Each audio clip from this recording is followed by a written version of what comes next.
Dans un laboratoire de recherche scientifique, il y a une fille étrange qui est un hologramme d'IA parlant d'alchimie et examinant des données incompréhensibles. Ensuite, elle annonce que Ming Fei est enfin revenue. Après cela, nous allons dans une grande gare d'un pays étranger où un officier se tient avec notre protagoniste qui porte de nombreux sacs. L'officier demande à notre protagoniste, Ming Fei, s'il est un sans-abri mendiant de l'argent. Mais Ming Fei se fâche beaucoup quand l'officier dit cela, insistant sur le fait qu'il demande juste des directions pour la ligne WC et supplie de voir la carte avec le nom de cette ligne. L'officier s'excuse, disant qu'il n'a jamais entendu parler de la ligne 200 et suggère que si Ming Fei est sans-abri et a besoin d'argent, il devrait contacter l'ambassade de son pays pour obtenir de l'aide et des fonds. Se sentant humilié, Ming Fei plonge la main dans sa poche et sort de l'argent, insistant sur le fait qu'il n'est pas sans abri, bien qu'il n'ait pas beaucoup. Puis, Ming Fei se blâme d'avoir cru la femme étrange qui est apparue dans sa vie. Il se souvient qu'elle lui a décrit le chemin, sortir de l'aéroport, puis aller à la gare où il trouvera un train spécial sur la ligne CC, ce qui le conduira à l'université de Kassel. Ming Fei ne comprend pas ce qui se passe et pense qu'il a été dupé, mais sa faim le pousse à un restaurant pour acheter un hamburger. Cependant, le personnel lui dit que les sans-abri ne sont pas autorisés à entrer. Il leur crie dessus, disant qu'il n'est pas sans-abri et qu'il a de l'argent. Puis deux sans-abri l'appellent à les rejoindre, mais il leur crie aussi dessus, insistant sur le fait qu'il n'est pas sans-abri et qu'il a de l'argent. Soudain, une voix derrière lui dit « Si tu n'es pas sans-abri et que tu as de l'argent, donne-moi un peu. » Ming Fei perd complètement son sang-froid, déconcerté par ce pays étrange.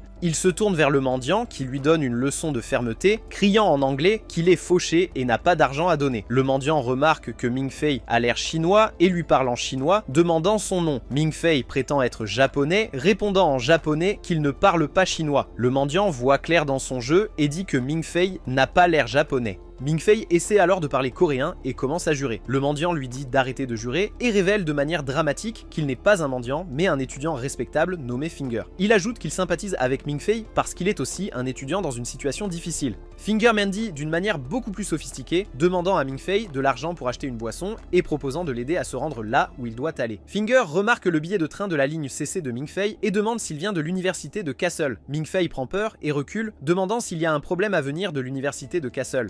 Finger le regarde un moment, avant de dire de manière dramatique qu'il est son aîné à l'université. Ming Fei, fatigué des mensonges de Finger, lui demande pourquoi il ment pour un verre, l'accusant de n'avoir aucune fierté en tant que mendiant. Finger montre calmement son propre billet de train de la ligne WC, l'agacement de Ming Fei se transforme en joie alors qu'il trouve enfin quelqu'un pour le guider dans ce pays étrange. Ming Fei dit avec enthousiasme à Finger son nom et son pays, et commence à raconter l'histoire de sa vie. Mais Finger prend le peu d'argent que Ming Fei a pour acheter un verre, une forme d'intimidation dans notre monde. Finger prend Ming Fei sous son aile, lui demandant en quelle année il est. Finger répond avec ennui, disant qu'il est en 8e année, expliquant que les étudiants obtiennent généralement leur diplôme après 4 ou 5 ans. Il a décidé de devenir une légende en donnant au collège l'honneur de l'héberger, échouant 4 années de suite, ce qui fait de lui l'étudiant le plus célèbre de l'université. Les deux restent à la gare jusqu'à tard dans la nuit, la gare étant vide à l'exception d'eux. Ming Fei demande à Finger s'il a déjà pris le train de la ligne WC. Finger répond qu'il l'a déjà prise et que la ligne est cachée sans horaire fixe. Finger explique que l'école est dans les montagnes et que le seul moyen d'entrer ou de sortir est le train. Finger, le célèbre étudiant, dit à Ming Fei que si le niveau d'un étudiant est élevé, le professeur viendra lui-même le chercher. Sinon, ils doivent attendre comme tout le monde leur tour. Ming Fei est surpris que Finger, étudiant à l'université de Kassel depuis 8 ans, ait un niveau si bas. Juste au moment où Ming Fei veut poser plus de questions, Finger s'endort et commence à ronfler. Ming Fei s'endort aussi et rêve d'une cloche qui sonne, d'une grande lune dans le ciel, de gens fuyant un incendie et sautant d'une montagne. Il se réveille effrayé, ne trouvant pas Finger. Il regarde par la fenêtre et voit une énorme lune. Il se lève et la regarde, voyant soudain un petit enfant assis par terre. L'enfant lui dit que lorsque la cloche sonnera, le passé de Ming Fei viendra le hanter, lui demandant s'il est prêt à l'affronter. L'enfant ajoute que le sommet de la montagne de bronze fondra, les mers bouilliront, l'essence de la terre sera révélée, et la tempête à venir détruira tout. L'enfant demande à nouveau si Ming Fei est prêt à affronter tout cela. Ming Fei s'approche de l'enfant, lui demandant s'il a faim ou s'il connaît le numéro de téléphone de ses parents. L'enfant rit, disant que malgré les nombreuses années qui ont passé, Ming Fei est toujours gentil et n'a pas changé. Il ajoute qu'il a toujours pitié de Ming Fei puis commence à brûler. Mais Ming Fei se réveille en sursaut, réalisant que c'était un rêve et trouve Finger en train de crier de prendre ses sacs car le train est arrivé. Ming Fei se demande si c'était un rêve lorsqu'un membre du personnel, semblable à un zombie, arrive annonçant aux passagers du train CC1000 de préparer leurs billets et leurs affaires.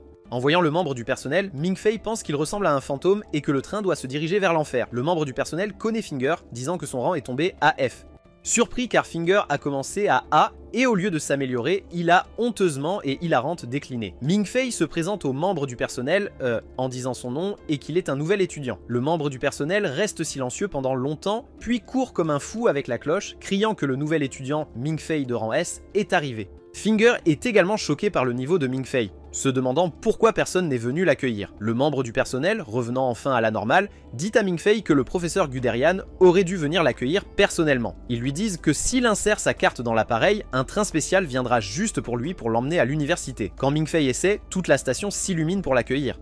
Finger dit que c'est l'accueil approprié pour les étudiants de niveau S. Soudain, tout le monde dans la station se transforme en zombie, accueillant Ming-Fei qui ne comprend rien. Puis, un train très luxueux et rapide arrive, le train 200 000. Quand Ming-Fei monte à bord, il est chaleureusement accueilli par le professeur Guderian avec une grande étreinte, disant qu'il était très inquiet que Ming-Fei puisse refuser d'entrer à l'université Castle. Ming-Fei change de vêtements et enfile l'uniforme de l'université, et le professeur commence à lui donner les instructions dont il a besoin avant d'arriver à l'université. Ici, le professeur expulse Finger et fait signer à Ming-Fei un accord de confidentialité. Le professeur commence par les informations de base disant que les études à l'université durent 4 ou 5 ans, et bien qu'ils soient une université accréditée, leur programme est inhabituel. Il dit qu'il mène des recherches intensives sur les dragons et ajoute que les dragons sont considérés comme des créatures mythiques dans le monde entier, mais qu'à l'université de Castle, il les recherche et les tue. Le professeur mentionne également que peu de gens savent que les dragons sont de vraies créatures et que des gens les étudient et les tuent. Il dit que l'humanité combat les dragons depuis des milliers d'années et que les dragons ont joué un rôle significatif et caché dans l'histoire humaine. Le professeur dit à Ming-Fei que l'objectif de l'université de Castle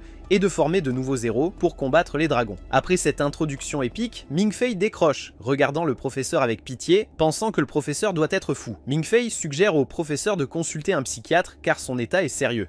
Soudain, tout devient sombre et Ming-Fei est surpris. Le jeune garçon qui était apparu à la gare réapparaît, lui disant que ce que le professeur a dit est vrai. Ming-Fei se tourne vers le garçon, surpris qu'il voyage avec eux dans le même train, surtout qu'il ne l'a pas vu monter. Le garçon dit qu'il est monté en même temps. Ming-Fei demande au garçon pourquoi il parle comme un fantôme, mais le garçon lui dit de regarder par la fenêtre du train, lui souhaitant la bienvenue au pays des dragons. Là, Ming-Fei voit une montagne étrange qui ressemble à une créature endormie dessus. Le garçon commence à raconter à Ming-Fei l'histoire de Nidhogg, le premier dragon, le dragon empereur noir, disant qu'il a été tué il y a 10 000 ans sur son trône, une montagne autrefois couverte de glace et de neige, et que ses tueurs ont laissé son corps au sommet de la montagne. Le garçon semble triste en racontant l'histoire de la mort du dragon.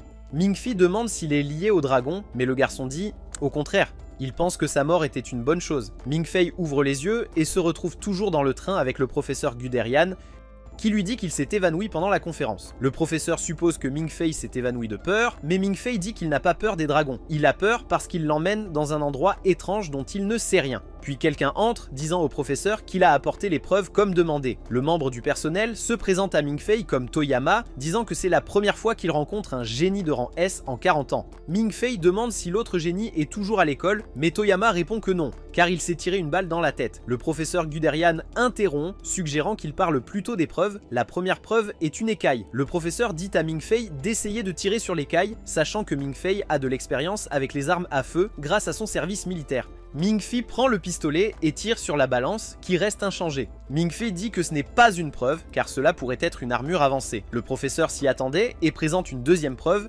expliquant que tuer un dragon est très difficile. Même tué, son corps reste et son esprit finira par le ranimer. Il montre un petit dragon dans une solution, mais Ming-Fei insiste sur le fait que cela doit être une marionnette bien faite. Le professeur Guderian jure presque que les dragons sont réels. Ming-Fei s'approche du dragon, qui se réveille soudainement et crache du feu, choquant tout le monde. Ils affirment que Ming-Fei doit en être la raison. Ming-Fei se tient fermement, regardant calmement. Soudain, le dragon se rendort. Le professeur dit à Ming-Fei que c'est incroyable qu'il ait pu réveiller le dragon, mais Ming-Fei reste silencieux, fixant le dragon jusqu'à ce qu'il s'effondre de choc. Quand Ming-Fei se remet, il demande au professeur s'il peut quitter l'université. Le professeur dit qu'il peut, mais qu'ils effaceraient sa mémoire, le rendant peut-être un peu stupide et rendant difficile son admission dans une autre université. Le professeur dit à Ming-Fei que le monde est bien plus grand que nous l'imaginons, ouvrant une porte derrière lui et accueillant Ming-Fei dans le monde réel, à l'université du château. Ming-Fei arrive à l'université et le professeur Guderian lui dit que les dragons les plus puissants dorment à l'intérieur de Sin. c'est pourquoi ils ont utilisé la langue de ce pays dans leur contrat. Il dit aussi que la mission de Ming Fei est d'infiltrer Xin et de tuer le dragon empereur, il n'y a personne et l'endroit est calme. Ming Fei demande au professeur Guderian pourquoi et soudain le professeur réalise qu'il n'y a personne autour. Il commence à sonner l'alarme et dit qu'il a oublié quel jour on est. Puis des coups de feu commencent. Ming Fei a peur et demande ce qui se passe. Le professeur Guderian lui dit que le président de l'union des étudiants de l'université, César, n'aime pas les sujets qu'ils enseignent et les rejette. Il y a des soldats et des coups de feu partout et Ming Fei est confus. Pendant que le professeur explique ce qui se passe, il se fait tirer dessus et s'effondre. Les deux camps se battent sans relâche. Ming Fei est terrifié par ce qu'il voit. La plupart des soldats des deux côtés meurent, mais la bataille continue. Finalement, il ne reste que 3 personnes de chaque côté. Les chefs acceptent de s'affronter en duel, l'un dit qu'il utilisera le dictateur, tandis que l'autre utilisera Murasame, et ils se battent dans la cour de l'université. Avec la fusillade arrêtée, Ming Fei court chercher un médecin pour le professeur Guderian. Les chefs commencent par se féliciter mutuellement de l'amélioration de leurs compétences avant de se battre à l'épée. Ming Fei regarde de loin. Soudain, une fille descend d'en haut, pointant une arme sur sa tête et lui disant de se baisser. Elle vise une cible derrière lui, mais un étudiant de l'autre équipe la tire en premier et elle tombe. Ming Fei commence à halluciner. Le jeune garçon dans sa tête lui dit qu'il pourrait tous les tuer pour lui. La fille qui a tiré dit à Chu Ziang qu'il n'est plus nécessaire de se battre parce qu'ils ont gagné. Ming Fei attrape le pistolet de la fille tombée et commence à tirer, tuant tout le monde. Sentant ses forces diminuer, Ming Fei s'appuie contre un mur et s'endort jusqu'à ce que la cloche de l'école sonne. Il se réveille pour voir une autre armée approcher et lève les mains de peur, mais réalise que ce sont des infirmières venues aider les étudiants. Les infirmières se plaignent de devoir répéter ce jeu stupide. Une autre personne arrive, maudissant les étudiants pour avoir négligé leurs études et gaspillé le budget de l'école. Il se tourne vers Ming Fei, lui demandant s'il est un nouvel étudiant. Quand Ming Fei dit oui, l'homme le gronde pour avoir participé à cela en tant que nouvel élève, lui disant qu'il est assez grand pour savoir mieux et ne devrait pas être impliqué dans ce désordre. Il crie au sujet du coût des réparations. Soudain, le professeur Guderian, qui était censé être blessé, s'assoit à côté de Ming Fei, expliquant que l'homme est le professeur Klein, son ami, responsable du budget et de la discipline de l'école, ce qui explique pourquoi il est si strict. Ming Fei réalise qu'il parle au professeur Guderian, qu'il pensait mort, et prend peur, pensant qu'il pourrait être un fantôme. Il commence à dire des choses étranges pour éloigner l'esprit. Ming Fei dit au professeur Klein d'utiliser sa tête chauve brillante pour réfléchir la lumière et brûler l'esprit maléfique de Guderian. Guderian assure à Ming Fei qu'il est vivant et non un fantôme. Ming Fei l'accuse de mentir en pointant le sang sur sa poitrine. Guderian explique qu'aujourd'hui c'est le jour de la liberté et que les étudiants s'entraînaient avec des munitions réelles. Ce n'est pas une guerre mais un événement approuvé par l'école. Il montre à Ming Fei les munitions qui sont des tranquillisants. Quand elles touchent quelqu'un, elles se vaporisent et laissent une marque rouge comme du sang, donc personne n'est blessé. Guderian s'utilise comme exemple, se tirant dessus pour prouver que c'est sans danger. Le tranquillisant l'assomme. Ming Fei regarde la fille aux cheveux rouges et voit qu'elle dort encore. L'école revient à la normale, les étudiants se promenant comme s'ils n'étaient pas juste allongés par terre. Le professeur Klein est agacé parce que les étudiants font encore du désordre. Klein menace d'annuler le jour de la liberté parce que cela coûte trop cher à l'école. Chu Zihang s'approche et récite le règlement de l'école. 1. Pas d'étrangers autorisés. 2. Ne pas causer de tort à quiconque. 3. Les étudiants ne doivent pas toucher à l'équipement d'alchimie dans la salle de glace. Chu Zihang soutient qu'aucune règle n'a été enfreinte, donc ils n'ont violé aucune loi et Klein ne peut pas annuler la journée. Klein devient plus en colère et appelle le principal pour se plaindre des étudiants, disant qu'ils ont utilisé l'école comme un champ de bataille et que les coûts de réparation seront élevés. La zone verte a été gravement endommagée. Lorsque le principal a demandé à César au sujet des zones vertes endommagées, César a répondu avec assurance qu'il pouvait en faire de meilleures et même ajouter une fontaine avec l'argent de son père. Le principal a ri, disant qu'il plaisantait et qu'il était content qu'ils se soient amusés parce que la journée de la liberté est un cadeau pour eux. Il les assure de ne pas s'inquiéter pour l'argent car l'école couvrira les réparations et espère se joindre à eux l'année prochaine. Les étudiants acclament le principal et Ming Fei se joint à eux, louant la personnalité du principal tandis que le professeur Klein se tient à côté de lui agacé. Le principal demande à Klein si Ming Fei est arrivé et s'est inscrit à son cours. Klein demande son nom et lorsqu'il apprend que c'est Ming Fei, il lui tend le téléphone pour parler avec le principal. Ming Fei dit au principal qu'il vient d'arriver et qu'il s'inscrira certainement à son cours. Le principal le félicite, disant qu'il est impressionné qu'il ait vaincu Thésard dès son premier jour et qu'il est impatient de voir leur nouvel étudiant de rang S. Le professeur Klein conseille à Ming Fei de se rendre au dortoir en lui montrant les autres étudiants qui le regardent fixement. Effrayé, Ming Fei demande à Klein le chemin vers le dortoir. Quand Ming Fei arrive dans sa chambre, il découvre qu'il a un colocataire, Finger. Finger fait visiter l'école à Ming Fei, expliquant tout sur Yanling, qui consiste en des mots et des mouvements utilisés par les dragons et les humains au sang hybride, leur permettant d'utiliser différents éléments et capacités. Ming Fei demande à Finger au sujet de la grande statue d'arbre à l'université, et Finger lui dit que c'est une statue de l'arbre du monde, sous lequel repose l'empereur Dragon Noir. Cet arbre est l'emblème de l'université Castle. Plus tard, le professeur Guderian arrive à la recherche de Ming Fei et lui demande s'il a appris le Yanling. Ming Fei répond qu'il n'a appris que les bases.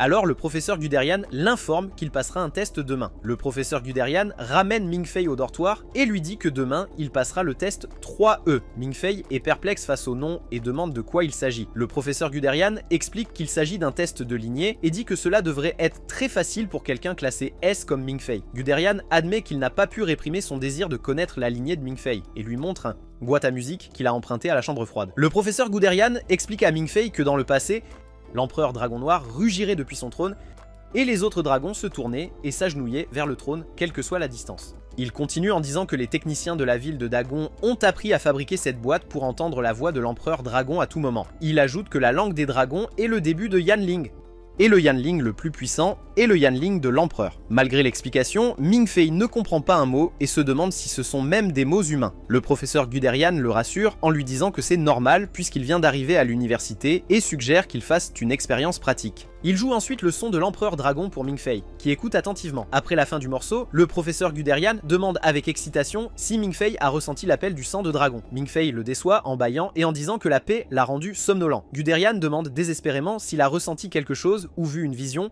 mais Ming Fei insiste qu'il n'a rien vu. Le professeur Guderian suggère que les gènes humains de Ming Fei ont peut-être dominé ses gènes de dragon, mais Ming Fei suppose qu'il pourrait simplement être un humain ordinaire. Guderian insiste cependant sur le fait que le directeur ne pouvait pas s'être trompé sur la classification de Ming Fei et se précipite pour voir le directeur, laissant Ming Fei et Finger seuls. Finger a une tâche importante, répandre la nouvelle dans l'école que Ming Fei n'a pas répondu à l'appel de l'empereur Dragon Noir. Après avoir accompli sa mission, il parle à un Ming Fei visiblement bouleversé. Ming Fei confie à Finger que ce voyage lui semble être un rêve et exprime sa peur d'échouer au test 3E, car cela pourrait les amener à le laver le cerveau et à le renvoyer chez lui. Finger demande à Ming Fei s'il veut rentrer chez lui, mais Ming Fei dit qu'il veut rester à l'université. Finger le choque alors en lui demandant son avis sur la tricherie, et Ming Fei agit d'abord de manière vertueuse en disant qu'il ne tricherait jamais. Cependant, lorsque Finger révèle qu'il a les questions de l'examen, Ming Fei abandonne sa prétention et propose d'offrir un dîner à Finger. Ensuite, nous voyons César s'adresser aux étudiants, leur disant qu'ils ont perdu leur droit à la maison Norton après leur défaite le jour de la liberté, et que ce sera leur dernière réunion là-bas. Les étudiants sont contrariés, affirmant que le tir qui les a fait perdre était une tricherie. César leur dit que leur incapacité à accepter la défaite est un signe de faiblesse. Il mentionne que la société Leonhardt garde le silence et que Chu Ziang a accepté sa défaite.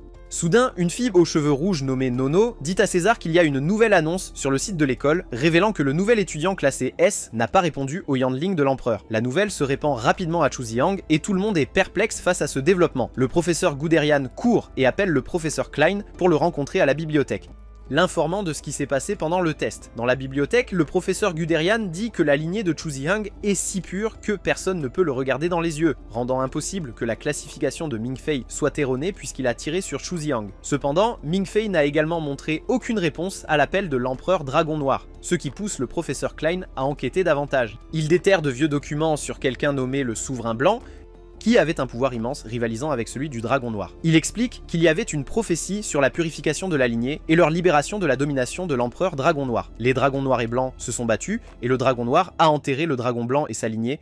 Une histoire transmise du point de vue du Dragon Noir. Le professeur Klein suggère que l'absence de réponse de Ming Fei à l'appel de l'empereur Dragon Noir est quelque chose qu'ils n'ont jamais vu auparavant, nécessitant une enquête approfondie sur la lignée de Ming Fei. Le professeur Guderian remet en question l'importance d'identifier la lignée de Ming Fei et comment ils vont mener des recherches sur un enfant, en soulignant que le clan des dragons a du sang de dragon qui coule dans leurs veines, sans humains purs parmi eux. Guderian veut protéger Ming Fei de devenir un sujet de recherche. Le professeur Klein rappelle à Guderian que Ming Fei a été amené ici pour être un guerrier, pas seulement un enfant. Il conseille à Guderian de rédiger un rapport et promet que si Ming Fei est de la lignée du Dragon Blanc, il sera un spécimen rare. Le professeur Guderian accepte à contre-cœur, disant qu'il ne veut pas que Ming Fei devienne un sujet de recherche. Le professeur Klein le rassure en disant qu'ils garderont le potentiel lignage du Dragon Blanc secret jusqu'à la fin de l'examen. Si Ming Fei échoue au test, ils le signaleront et s'assureront que ceux qui mènent des recherches sur lui le traitent de manière éthique. Dans l'école, tout le système de sécurité est désactivé, et une opération de traitement de données commence.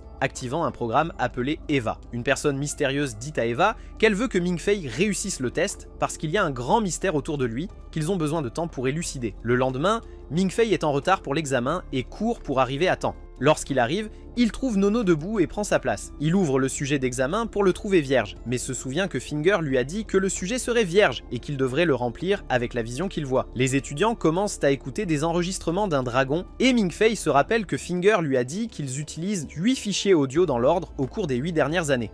Et bien sûr, il lui avait donné des indices sur ce qu'ils étaient. Soudain, tous les étudiants commencent à agir très étrangement et l'examen tourne au chaos. Mais il y a une fille qui continue à écrire calmement. Dehors, un professeur dit à Ta quelqu'un au téléphone pour surveiller l'élève qui va perdre la tête. Le professeur dit à Nono qu'elle était très calme pendant son test et Nono explique qu'elle avait eu une vision spirituelle avant de venir ici, donc elle n'a rencontré aucun problème. Le professeur lui demande ce qu'elle a vu lors de sa première vision et elle répond qu'elle a vu sa mère dormir dans son lit quand soudain une ombre s'est approchée, a volé son âme et l'a tuée. Revenant au test, Ming-Fei écrit tout ce que Finger lui a dit, mais soudain tous les étudiants disparaissent et il voit le petit garçon qui lui apparaît toujours. Le garçon demande à Ming-Fei de le suivre et Ming-Fei s'assoit à côté de lui demandant son nom. Le garçon dit que son nom est Mingza. Le garçon dit que maintenant Ming-Fei peut le voir parce qu'il a la capacité de la vue spirituelle. Le garçon, Mingza, guide Ming-Fei à travers des espaces étranges et Ming-Fei demande qui est Mingza.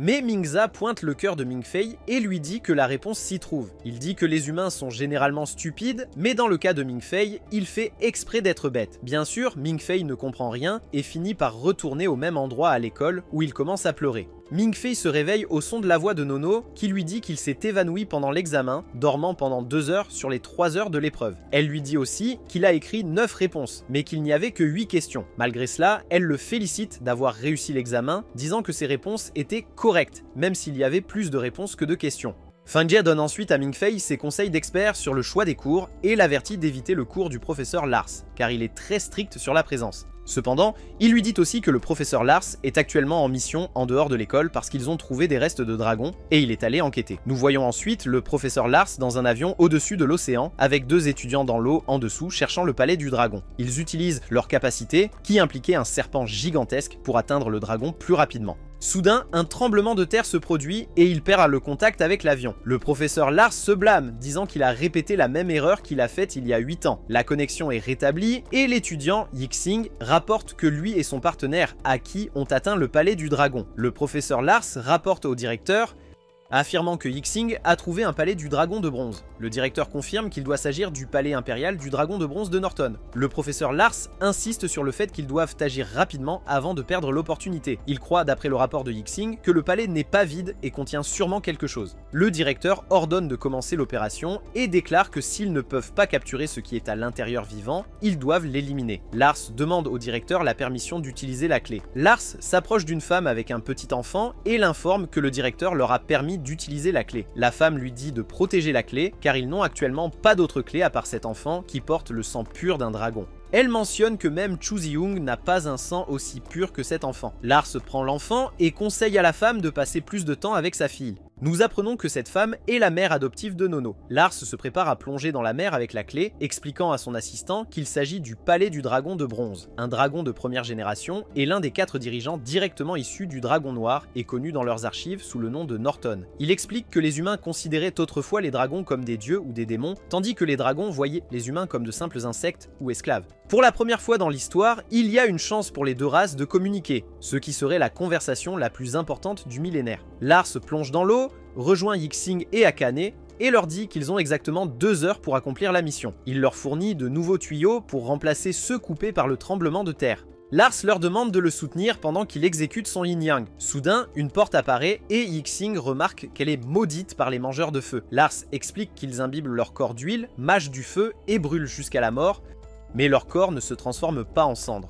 Et leurs âmes restent pour protéger le lieu, jetant une terrible malédiction sur tout intrus. Avec la clé, ils font sortir l'enfant. L'enfant tend son doigt pour toucher la porte, saignant et ordonnant au gardien de l'ouvrir. Le gardien fournit la clé qu'ils insèrent dans son œil, ouvrant complètement la porte. L'enfant redevient lui-même et commence à pleurer. Lars passe de professeur à soignant, essayant de calmer l'enfant. Il donne à Yixing une bombe chimique, lui demandant de l'utiliser s'ils ne peuvent pas capturer l'être vivant et de donner la priorité à leur vie et de revenir en sécurité. Lars retourne au vaisseau, surveillant la mission via vidéo. Il leur dit qu'ils n'ont pas beaucoup de temps et que leur tâche est de localiser rapidement la chambre du roi. Norma commence à analyser le palais et à chercher la chambre de l'empereur, notant que le palais est un labyrinthe de tunnels en bronze, comme des colonies de fourmis. Lars décrit le palais comme une immense machine alchimique. Yixing commente que si le palais est aussi complexe, le dragon empereur qui l'a construit devait être un machiniste habile. Yixing et Hakan trouvent une colonne de bronze très haute et Yixing affirme qu'elle n'a pas pu être construite par des humains. Yixing ordonne à Hakan de photographier la colonne et l'informe qu'il va chercher ses serpents.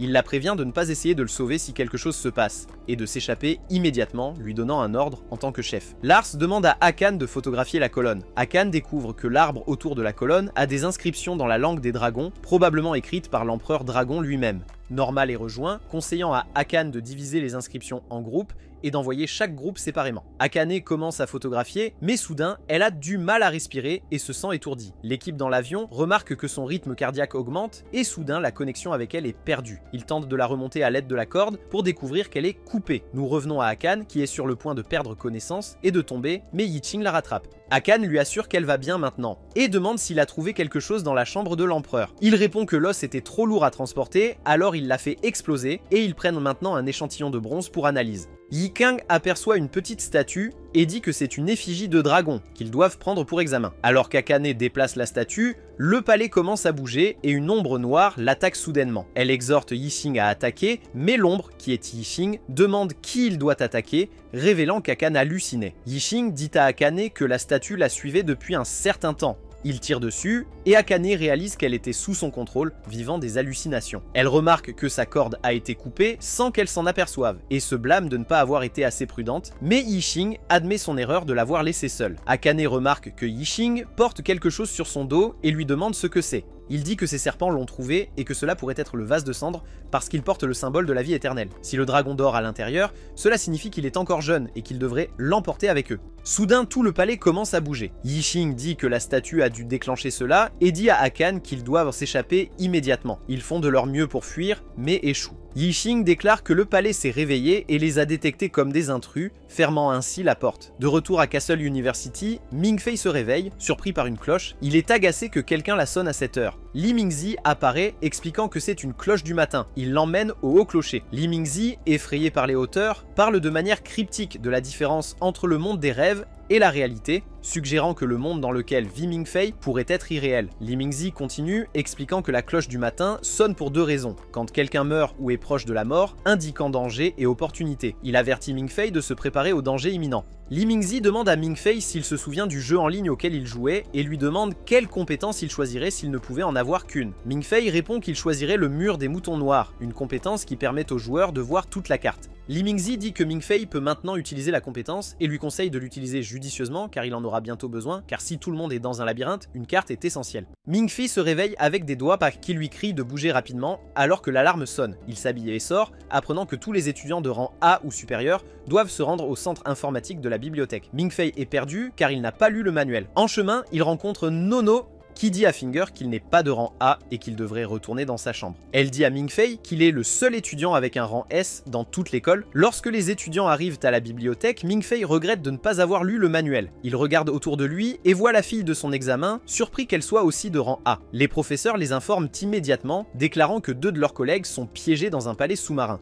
Ils se rassemblent pour trouver un moyen de les sauver, fournissant toutes les informations sur le palais et le dragon. Ils expliquent que le seul moyen de les sauver est de résoudre le mécanisme du palais. Ils montrent les inscriptions qu'Akane a photographiées dans la langue des dragons et disent qu'ils doivent les déchiffrer pour trouver la sortie. Que Zieng demande combien de temps ils ont et Guardian dit qu'ils ont exactement 20 minutes. César commente qu'il faut habituellement 50 ans pour traduire un seul livre écrit dans la langue des dragons. Donc résoudre ces énigmes maintenant en 20 minutes semble impossible. Le professeur insiste sur le fait qu'ils doivent essayer tant qu'il y a une chance, et l'école fera tout pour sauver ses étudiants. Les étudiants se connectent au système avec leurs cartes et Ming-Fei les imite. Il remarque que tout le monde travaille rapidement, y compris le nouvel élève de son examen, et se sent inutile. Ming-Fei se souvient que Li Mingzi lui a dit d'utiliser le sort du mur de la brebis noire pour accéder à la carte, alors il décide d'essayer. En l'entrant dans le système, le courant se coupe soudainement. Il revient à l'écran principal et Norma annonce que le décryptage a été complété depuis l'ordinateur de Ming-Fei. À ce moment-là, Ming-Fei passe d'un étudiant inutile à l'arrière à celui que tout le monde regarde avec étonnement. Ils envoient rapidement le décryptage à Yixing et lui et Akane essaient de s'échapper. Yixing est blessé par des pierres qui tombent, mais Aki l'a aidé à atteindre un endroit sans eau.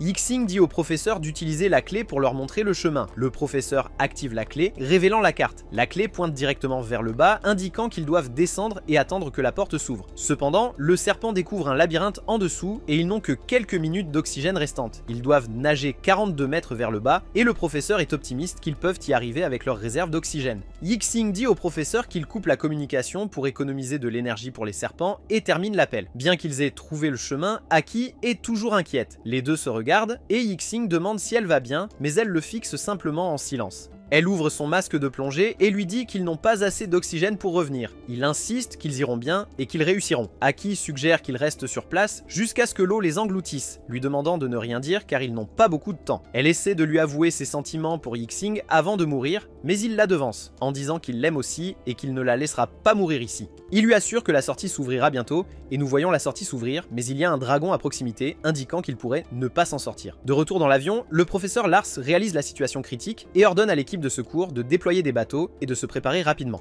Il explique que la sortie est sous l'eau, et bien qu'ils puissent nager avec leurs réserves d'oxygène, ils seront trop loin de la surface pour survivre. Ils s'échapperont du palais, mais mourront comme Aki l'avait prédit. De retour à l'université, cela fait 10 minutes qu'ils ont perdu le contact avec l'avion, et tout le monde est inquiet. Un des amis de Liu Ming-Fei l'appelle, et Liu explique que deux connaissances ont eu un accident, et il ne sait pas s'ils vont bien. Son ami lui conseille de prier et explique que l'univers est plein d'énergie et d'émotions, et que les sentiments de Liu, bien que petits, pourraient en faire une différence. Cela réconforte légèrement Liu. Pendant ce temps, l'équipe de secours cherche pendant 14 minutes, mais ne trouve aucune trace d'Aki ou de Yixing. Ils sont sur le point de se retirer, lorsqu'un bateau signale une observation. Ils trouvent Aki qui refait surface et remet l'urne en bronze, les avertissant de partir rapidement car une créature est à proximité. Soudain, Aki est tiré sous l'eau et son sang tache l'eau. Lars s'effondre, pleurant sur Yixing et Aki, se blâmant de ne pas avoir pu les protéger et demandant leur pardon. Il lève les yeux et voit le dragon s'approcher de l'avion à grande vitesse. Ils se préparent à attaquer avec des armes chimiques.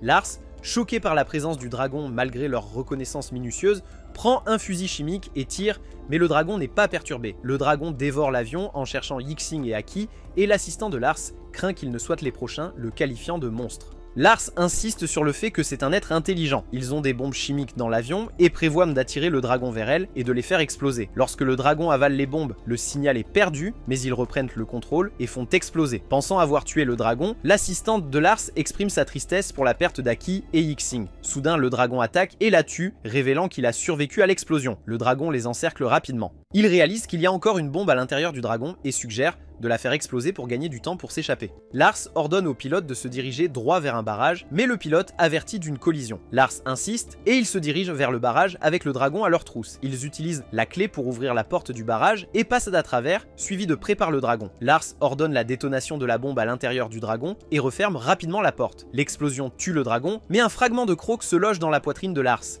scellant ainsi son destin. De retour à l'école, le principal annonce le succès de la mission, sécurisant un important artefact de dragon, et remercie Liu Ming-Fei d'avoir résolu l'énigme du palais. Alors que les étudiants partent, Zhu Ziyong propose à Liu la présidence de Leonhardt après lui. Liu, se sentant dépassé, refuse, pensant que le rôle est trop grand pour lui. Zhu Ziyong assure Liu de sa force et de son respect, que ce soit en tant qu'ami ou ennemi, laissant entendre que César pourrait faire la même offre. La cloche sonne, signalant la mort d'un guerrier, et les étudiants se tiennent en respect solennel pour le défunt. Le principal rend visite à Lars, qui meurt du venin de dragon dans sa poitrine, pas seulement de la blessure de la dent. Il donne son rapport final, déclarant que le dragon qu'ils ont tué était un assistant important de l'empereur dragon. Ils ont récupéré l'urne en bronze, mais ne sont pas sûrs de son contenu. Le principal révèle qu'elle contient soit un cocon, des os de dragon, soit un œuf. Lars conseille au principal de ne pas dire aux étudiants que lui et ses collègues sont morts, mais qu'ils sont partis en d'autres missions. Il suggère à Nono de choisir un autre mentor et finit par s'éteindre, rejoignant ses étudiants. Ming-Fei reçoit un email de Nono l'invitant à une fête au bâtiment Ambre et lui disant que César veut aussi le rencontrer et lui parler. Finger dit à Ming-Fei que César veut aussi le recruter pour le conseil étudiant et qu'il peut considérer cela comme une invitation directe de César.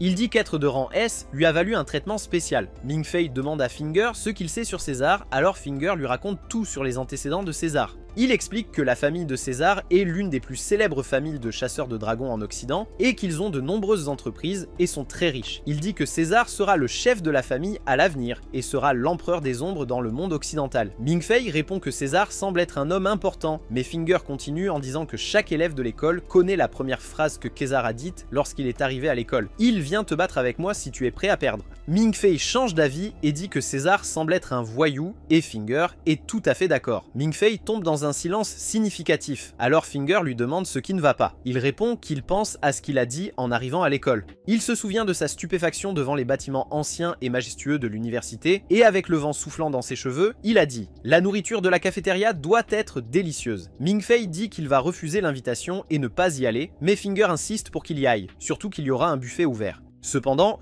Ming Fei dit qu'il n'a pas de costume à porter, mais Finger suggère qu'il en emprunte un au théâtre de l'université. Malgré cela, Ming Fei n'est toujours pas très enthousiaste à l'idée d'y aller. Le soir, même si l'invitation était pour Ming Fei, le buffet ouvert invite personnellement Finger, et les deux y vont ensemble. À la fête, Ming Fei remarque que tout le monde a l'air riche, et il se sent comme un roturier qui n'a été invité que parce qu'il pensait qu'il ne pouvait pas se permettre de la nourriture. Finger lui explique que César montre à quel point il est puissant et riche pour que lorsqu'il proposera à Ming Fei de les rejoindre, il accepte. Puis une voiture arrive et des roses rouges sont disposées. Alors Finger dit que les roses doivent être pour Ming Fei. Ensuite, Nono arrive aussi et elle leur dit d'entrer rapidement avant que leur costume ne soit mouillé par la pluie et qu'ils finissent par payer pour le nettoyage à sec. César appelle Nono debout au bout du chemin de rose et nous découvrons que César l'a disposé pour Nono. Ming Fei et Finger entrent dans la fête qui est très élégante et classique, faisant sentir à Ming Fei qu'il a voyagé dans le temps. Puis César et Nono entrent à la fête, et César accueille les invités et leur demande de féliciter Nono pour son anniversaire, la surprenant lorsqu'elle réalise que la fête est en son honneur. Ensuite, la fête commence, et Finger trouve difficile d'être à une fête de si haute classe sans causer quelques méfaits. Alors, il tire Ming Fei et ils commencent à faire des acrobaties sous prétexte de danser. Nono dit alors à César qu'il doit aller sauver Ming Fei de Finger avant qu'il ne finisse par quitter toute la fête pour rejoindre la société Leonhardt. Mais César répond qu'il sait que Chu Ziyoung a essayé de le recruter pour la société Leonhardt et que tout le monde s'attend à ce qu'il lui propose de rejoindre le conseil des étudiants. Mais il n'aime pas faire ce qu'on attend de lui, donc il ne le proposera pas. Nono lui dit que toute sa force vient de sa grande famille et qu'il devrait leur être reconnaissant, mais César répond que sa force lui est propre et qu'il ne dépend pas du nom de sa famille. César avance et d'un seul claquement de main, toute la fête s'arrête et il commence à leur parler. Il dit que lors de son premier jour à l'école, il a été très déçu car il a découvert qu'il y a trop d'élèves. Il dit que si ces étudiants sont l'élite, leur nombre ne devrait-il pas être moindre? Il leur demande pourquoi ils ont rejoint l'université Castle, que ce soit pour apprendre la vérité du monde ou pour obtenir des postes importants. Il dit que ce ne sont pas les vraies raisons et qu'ils sont là pour se battre. Seuls les talentueux peuvent se tenir sur le champ de bataille et protéger leurs camarades, et ce n'est qu'alors qu'ils mourront avec honneur. Il leur demande à qui devrait-il obéir? Et son discours est si puissant que les participants commencent à scander son nom. Mais César dit qu'ils ne suivront pas seulement ses ordres, mais les ordres de l'élite, et il dit que l'élite est la véritable folie du monde, et tout le monde commence à l'applaudir. Puis César appelle Ming Fei sur scène et lui demande de venir se tenir à ses côtés, mais Ming Fei hésite. Alors, avec une arrogance et une confiance totale, César lui dit que s'il veut refuser, il doit partir immédiatement. Mais Ming Fei dit qu'il a besoin de temps pour réfléchir, alors César lui dit que d'ici la fin de la prochaine danse, il doit donner sa réponse. César fait signe à la fête de continuer et retourne vers Nono qui lui dit qu'elle veut partir parce qu'elle est fatiguée. Il lui dit de prendre une voiture parce qu'il fait froid dehors. La fille blonde qui a passé le test avec Ming Fei est aussi à la fête mais elle joue avec le groupe de musique. Quand elle voit tout cela se passer, elle les quitte, s'approche de Ming Fei et lui demande de danser. Après avoir terminé, elle se présente comme reine et s'incline devant lui comme s'il était un roi avant de s'éloigner. Ming Fei voit alors Nono partir et se dit que cet endroit n'est pas pour lui et qu'il ne se sent pas à l'aise, alors il va juste souhaiter un joyeux anniversaire à Nono et partir. Il court après Nono et la trouve dans la voiture, lui faisant signe de venir, il va vers elle et lui souhaite un joyeux anniversaire. Nono lui demande de conduire sa voiture jusqu'au sommet de la colline parce qu'elle veut se promener. Pendant ce temps, Norma avertit César, lui disant qu'un dragon attaque le campus et ils activent le système de défense de l'université, fermant toutes les entrées et sorties, activant les armes d'alchimie anti-aérienne et les systèmes de défense spatiale et fermant la porte principale. Un groupe étrange attaque le campus à moto et l'administration ne sait même pas comment ils sont entrés à l'université au départ. Mais Norma dit qu'il y a 13 intrus. Les 13 intrus se sont séparés après être entrés sur le campus, alors Gudrian demande pourquoi elle a annoncé qu'un dragon attaquait. Le professeur Klein répond en disant que le directeur a apporté le pot en cuivre à l'université, et que cela pourrait en être la raison. Le professeur Klein demande à Norma où se trouve le pot et elle dit qu'il est au centre de recherche. Il demande combien de gardes il y a dans l'institution et elle dit que les forces d'élite sont hors du pays, donc ce seront les étudiants d'élite qui défendront le bâtiment. Elle lui dit que César et son groupe défendront Valhalla et Chu Zi-young défendra la bibliothèque avec la société Leonhardt. Tous les étudiants commencent à s'armer et à se préparer pour la bataille. Sur la colline, Ming-Fei conduit la voiture avec Nono, mais soudain Ming-Ji apparaît et commence à le taquiner, en disant que Ming-Fei doit aimer Nono, c'est pourquoi il est venu ici avec elle. Ming-Ji dit que Nono n'a jamais aimé personne auparavant, et même quand Yixing et Oki sont partis, elle n'a jamais montré de tristesse. Puis Ming-Ji disparaît, et les deux atteignent le sommet de la colline. De retour sur le campus, César envoie un message à Nono pour l'avertir de la situation à l'université. Les étudiants capturent 7 des 13 intrus, qui sont de différentes nationalités, rendant difficile de déterminer d'où ils viennent. Norma dit qu'aucun d'eux n'a rencontré la personne qui les a engagés. La priorité maintenant est de trouver les 6 intrus restants. Ils demandent au professeur Klein d'utiliser ses serpents pour les trouver, mais Klein dit que la loi supprime les pouvoirs de tout le monde et l'empêchera d'utiliser son Yinling. L'administration donne des ordres au professeur Klein de dire aux gardes de nuit pour arrêter la loi afin qu'ils puissent trouver les 6 restants. Ils appellent le veilleur de nuit et le mettent à jour sur les derniers développements, disant qu'ils doivent arrêter la loi pour pouvoir utiliser Yanling pour trouver les intrus. Il dit que les dragons empereurs sont sur le point de se réveiller et les étudiants ont besoin d'une chance de s'entraîner parce que ce qui arrive est énorme. Le veilleur de nuit libère la loi, permettant aux enseignants et aux étudiants d'utiliser leur Yanling librement. Ensuite, nous nous déplaçons vers la montagne où se trouvent Nono et Ming-Fei. Ils trempent leurs pieds dans le lac pour regarder les étoiles. L'eau est glaciale, mais aucun d'eux ne l'admet pour sauver la face. Ming-Fei entame une conversation romantique sur les étoiles et le lac. Il demande habilement si elle était proche d'Aki et Yixing, qui sont morts lors de la dernière mission. Elle répond que non seulement ils sont morts, mais Lars aussi. Elle explique que Lars était professeur à l'université et son mentor. Nono dit qu'ils ont annoncé qu'il était en mission, mais en réalité, il est mort. Il lui a dit que si on annonçait des missions continues sans son retour, cela signifiait qu'il était mort. C'était son message pour elle. Ming-Fei demande si elle est contrariée. Mais Nono dit qu'elle n'est pas du tout triste. Elle lui dit que si elle mourait, il devrait dire aux gens qu'elle a été envoyée dans une base lointaine. De cette façon, ceux qu'elle voulait faire comprendre sauraient qu'elle était morte. Elle dit que les choses seraient toujours heureuses, même s'ils ne comprenaient pas son message et l'oubliaient. Ming-Fei demande pourquoi personne ici ne craint la mort, ni les étudiants, ni les professeurs. Nono dit qu'elle n'en a aucune idée. Elle mentionne que certaines personnes obtiennent leur diplôme de l'école, effacent les dragons de leur esprit et vivent comme si elles ne les avaient jamais connus. Si quelqu'un choisit de rester ici, il doit avoir une raison qui vaut la peine de mourir, donc il n'a pas peur de la mort. Ming-Fei lui demande sa raison et elle dit qu'elle ne veut tout simplement pas rentrer chez elle. Elle propose de changer de sujet et de parler des étoiles, mais la conversation revient à la mort. De retour à l'école, la loi est suspendue. Et tout le monde commence à utiliser Yanling librement, envahisseurs, étudiants et enseignants. Dès que la loi est suspendue, les envahisseurs utilisent un Yanling appelé Lumière de l'Enfer. Cela leur permet de se déplacer librement, mais à une portée de seulement 2 mètres. Ils doivent donc rester proches. Leur cible est le bâtiment Valhalla. Le professeur Klein libère ses serpents dans toute l'école pour chercher les envahisseurs. Il y a des chasseurs de primes parmi les envahisseurs. Ils disent avoir réussi à s'infiltrer grâce à l'agent et reçoivent l'ordre de se rendre à la cave à vin. Là, ils doivent trouver un passage souterrain et le suivre. Le chasseur de primes se faufile rapidement vers la cave à vin. Il trouve une cheminée pour entrer dans le bâtiment. La cheminée n'a pas été utilisée depuis longtemps. Il en déduit donc que l'alcool là-bas n'est que de la décoration, où personne à l'école ne boit. Il atteint une porte menant à un chemin souterrain. L'agent au téléphone lui ordonne d'utiliser la carte noire qu'elle lui a donnée pour passer. Il ouvre la porte. Nous passons à César qui utilise son Yanling et trouve facilement les envahisseurs dans sa zone. Il appelle Chu Zi-young pour demander si les invités sont apparus là aussi. Chu Zi-young confirme, et César demande s'il veut parier sur qui termine le combat en premier. Chu Zi-young attend calmement dans la bibliothèque les envahisseurs. Son assistante demande s'il va bien. Nous ne savons pas pourquoi, mais Chu la rassure. La société Leonhardt reçoit un ordre de Norma d'évacuer immédiatement la bibliothèque, sauf Chu Zi-young. L'assistante demande si elle ne devrait pas partir aussi. Chu Zi-young explique que l'utilisation de son Yanling autour d'eux les blesserait en premier. Il lui demande d'emmener les étudiants loin de la bibliothèque. L'assistante fait ses adieux à Chu Zi-young. Il lui dit qu'il veut sortir avec elle une fois que tout cela sera terminé. Mais elle l'avertit de ne pas sourire dans une telle situation, car cela signifie qu'il va mourir, comme dans les films. Les envahisseurs entrent à Valhalla sous la lumière de l'enfer, pensant que personne ne peut les voir. Leur chef regarde la photo d'Aki et la traite d'idiote. Un des envahisseurs demande si elle est sûre que personne ne les voit, surtout que César les regarde et rit. Avant que la chef puisse confirmer, son téléphone sonne bruyamment et les étudiants commencent à leur tirer dessus. César se moque, disant que c'est une belle musique. Juste au moment où la fusillade commence, César lève la main et tout le monde cesse de tirer. La chef demande la permission à César de répondre à son téléphone, s'énerve contre l'appelant pour avoir interrompu pendant un combat, puis jette le téléphone en disant qu'elle déteste les appels promotionnels.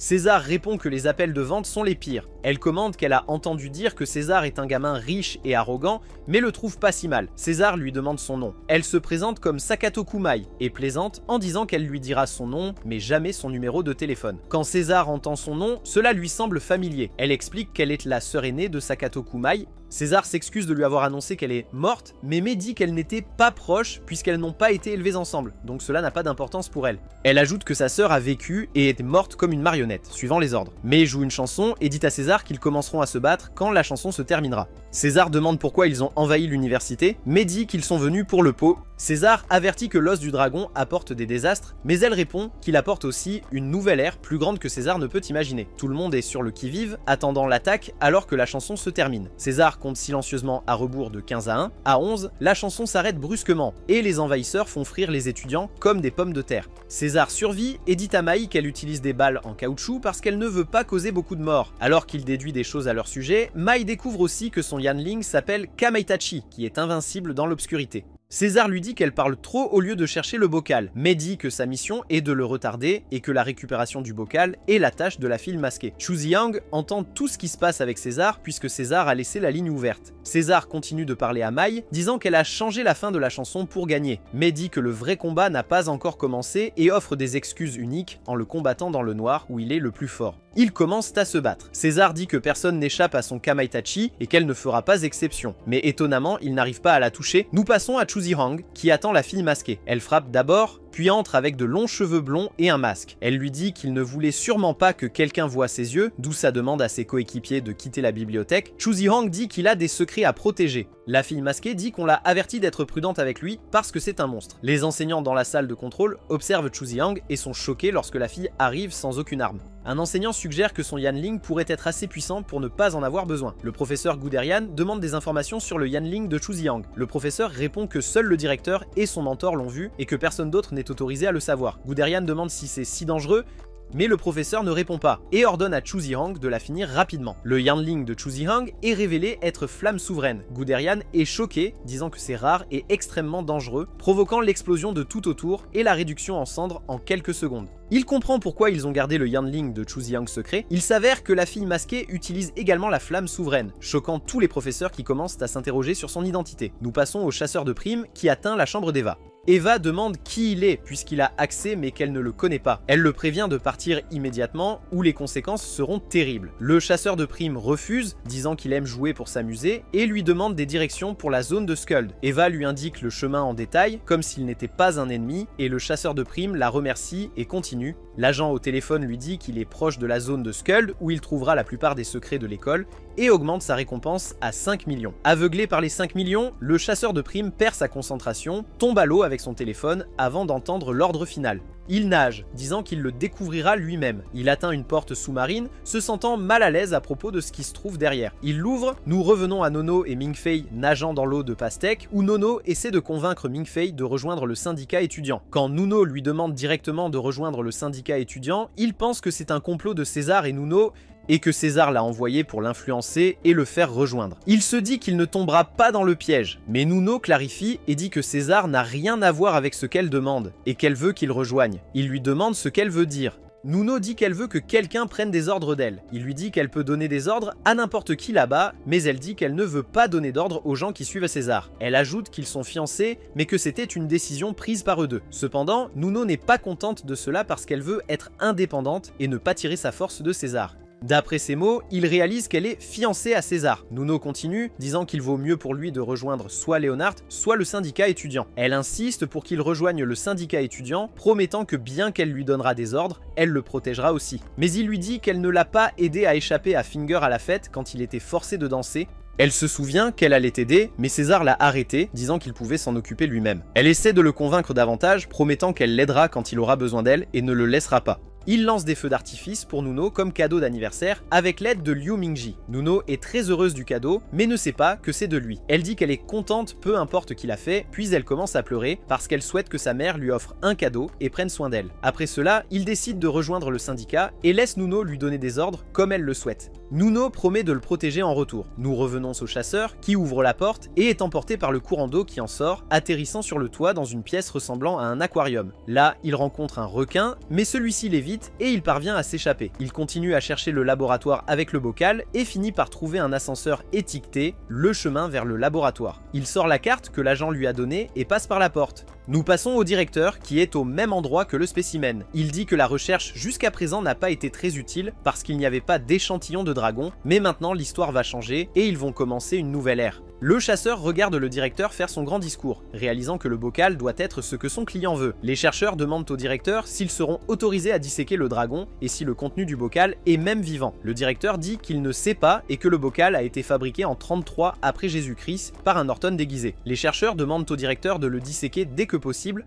et le chercheur principal demande s'il y a une garantie que le contenu du bocal ne se réveillera pas. Le directeur répond que c'est sans danger, la créature à l'intérieur est endormie et ne s'est pas réveillée, et que les conditions dans lesquelles il garde le bocal, comme l'azote et les aimants, maintiendront le dragon dans un profond sommeil. Le directeur ajoute que le bocal est fait d'un métal régénératif, le rendant si robuste que même l'empereur dragon lui-même aurait du mal à l'ouvrir. Cependant, l'un des chercheurs fait remarquer qu'il y a une ouverture dans le bocal. Le directeur dit que c'est un trou fait par Lars avec une substance chimique pour menacer le dragon et le faire les poursuivre. Le directeur demande à Norma de montrer les résultats du scan, et quand elle le fait, il voit que l'œuf à l'intérieur du bocal est fendu en deux avec une partie vide. Le directeur pense en lui-même que quelque chose a dû sortir de l'ouverture du bocal. Le chercheur principal veut disséquer le bocal immédiatement, mais le directeur le menace avec un couteau, lui disant, ainsi qu'au chercheur, de partir rapidement, avertissant que personne ne connaît les conséquences de réveiller le dragon dans l'école et qu'au minimum, l'école serait détruite. Une fois que le chercheur principal quitte la pièce, le chasseur voit cela comme sa chance d'entrer et de voler le bocal. Soudain, il a une vision de quelqu'un l'appelant « frère ». Il la rejette comme une hallucination causée par la lune et commence par photographier le bocal. Les hallucinations reviennent, il laisse tomber le tube que l'agent lui a donné, mais l'ignore, ainsi que les 5 millions et toute la mission, fuyant les lieux. Nous voyons ensuite son mobile dans l'eau, et il devient clair que sa mission finale était de faire fondre le métal avec la substance que l'agent lui avait donnée et de récupérer ce qui se trouve à l'intérieur du bocal. Quelqu'un d'autre, un étranger, entre dans la salle du bocal, traitant le chasseur de lâche pour ne pas avoir terminé la mission. Cette personne prend la substance chimique, familière avec Norma, et lui dit de se taire. Il s'approche du bocal, brise le verre autour, fait fondre le métal, ajoute quelques gouttes de son sang, et offre son corps entier à l'empereur Dragon Noir Nidhogg. Nous revenons à César qui combat toujours Mai. César dit à Mai que ses mouvements rapides et le son de sa barrette rendent son suivi presque impossible. Il propose qu'il fasse une course pour voir qui gagne 2 manches sur 3. La capacité de César à détecter même le son le plus faible, car il est fait de l'esprit du vent, lui permet de bloquer la première attaque de Mai. Cependant, les compétences de Mai rendent la confrontation de plus en plus difficile. Il commence la 2e manche avec Mai créant plus de sons environnants pour le distraire. Encore une fois, il l'évite. Le 3e round est beaucoup plus difficile, avec des sons autour de César partout, rendant difficile de localiser sa position. Finalement, il se concentre et la bloque pour la 3e fois.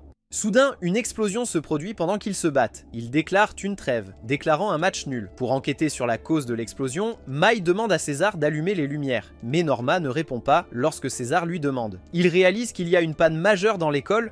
Ils commencent à chercher ensemble la cause de l'explosion, trouvant des empreintes de quelqu'un mesurant environ 160 cm. Ils découvrent un trou dans le mur, et Mai dit que pour faire un tel trou, la personne a dû utiliser quelque chose avec une température comparable à la chaleur du soleil. César demande à Mai si elle est sûre que ce n'était pas quelqu'un de son groupe, et Mai confirme que ce n'était pas le cas. Il découvre que l'intrus est venu de l'ascenseur, et Mai demande ce qu'il y a en dessous. César lui dit que c'est le laboratoire de l'université. César dit que la personne qui a pénétré dans le laboratoire devait ne pas avoir de battement de cœur, car il n'a entendu aucun son même s'il utilisait son Yiling en la combattant. Nono et Ming-Fei retournent à l'école, et en chemin, Nono ouvre son téléphone et entend le message de César à propos de l'attaque sur le campus. Elle dit à Ming-Fei de ne pas s'inquiéter parce qu'ils sont habitués à ce genre d'attaque, et que Chu Xiang et César sont là, donc d'ici à ce qu'ils arrivent, tout sera probablement terminé. Nous retournons sur le campus où Chu Xiang combat encore la fille masquée, mais ils sont de force égale et il ne peut pas la vaincre. Les enseignants remarquent que sa maîtrise de la flamme souveraine est supérieure à celle de Chu Xiang, et ils disent que son objectif principal est de le retarder et de le distraire, c'est pourquoi elle n'essaie pas de le mettre à terre malgré sa force supérieure. Le professeur Guderian remarque que le chasseur intrus tente de s'échapper, alors il alerte les étudiants pour qu'ils lui tirent dessus, mais le chasseur parvient à s'échapper et atteint la porte, seulement pour que Ming-Fei le heurte accidentellement avec la voiture. Ming-Fei sort pour voir les dégâts, mais découvre que la personne qui l'a heurté est son vieil ami, Lao Tang. Rapidement, ils comprennent la situation. Ming-Fei est étudiant à l'université de Kassel, et Lao Tang est un intrus recherché par l'école. Il retourne dans la voiture dans une situation très gênante, avec Lao Tang tenant un couteau au cou de Ming-Fei, prétendant qu'il est un otage. Lao Tang dit à Ming-Fei de crier un peu pour rendre l'acte convaincant, et Ming-Fei commence à agir comme un otage de manière très convaincante. Lao Tang dit à Ming-Fei de conduire la voiture en haut de la montagne. Soudain, tous les étudiants commencent à regarder derrière la voiture avec peur. Ming-Fei, Lao Tang et Nono ressentent une chaleur intense venant de derrière eux, et les trois ont trop peur pour se retourner et regarder. Nono suggère de regarder dans le rétroviseur. Quand les trois regardent dans le rétroviseur, ils voient une boule de feu avec un enfant à l'intérieur se dirigeant vers eux. L'enfant courant et criant « Frère, frère !» Ming-Fei et Lao Tang pensent que c'est un fantôme, et au lieu de s'échapper de l'école, ils continuent à conduire dans l'école avec l'enfant qui les suit, criant toujours « Frère, frère !» Nous passons ensuite aux professeurs qui sont choqués par le désastre qui est apparu. Ils déduisent que la chaleur ne peut provenir que d'un dragon. Le dragon commence à utiliser son Yanling qui est la flamme souveraine, ce qui pousse le professeur à ordonner à tous les étudiants de se baisser rapidement.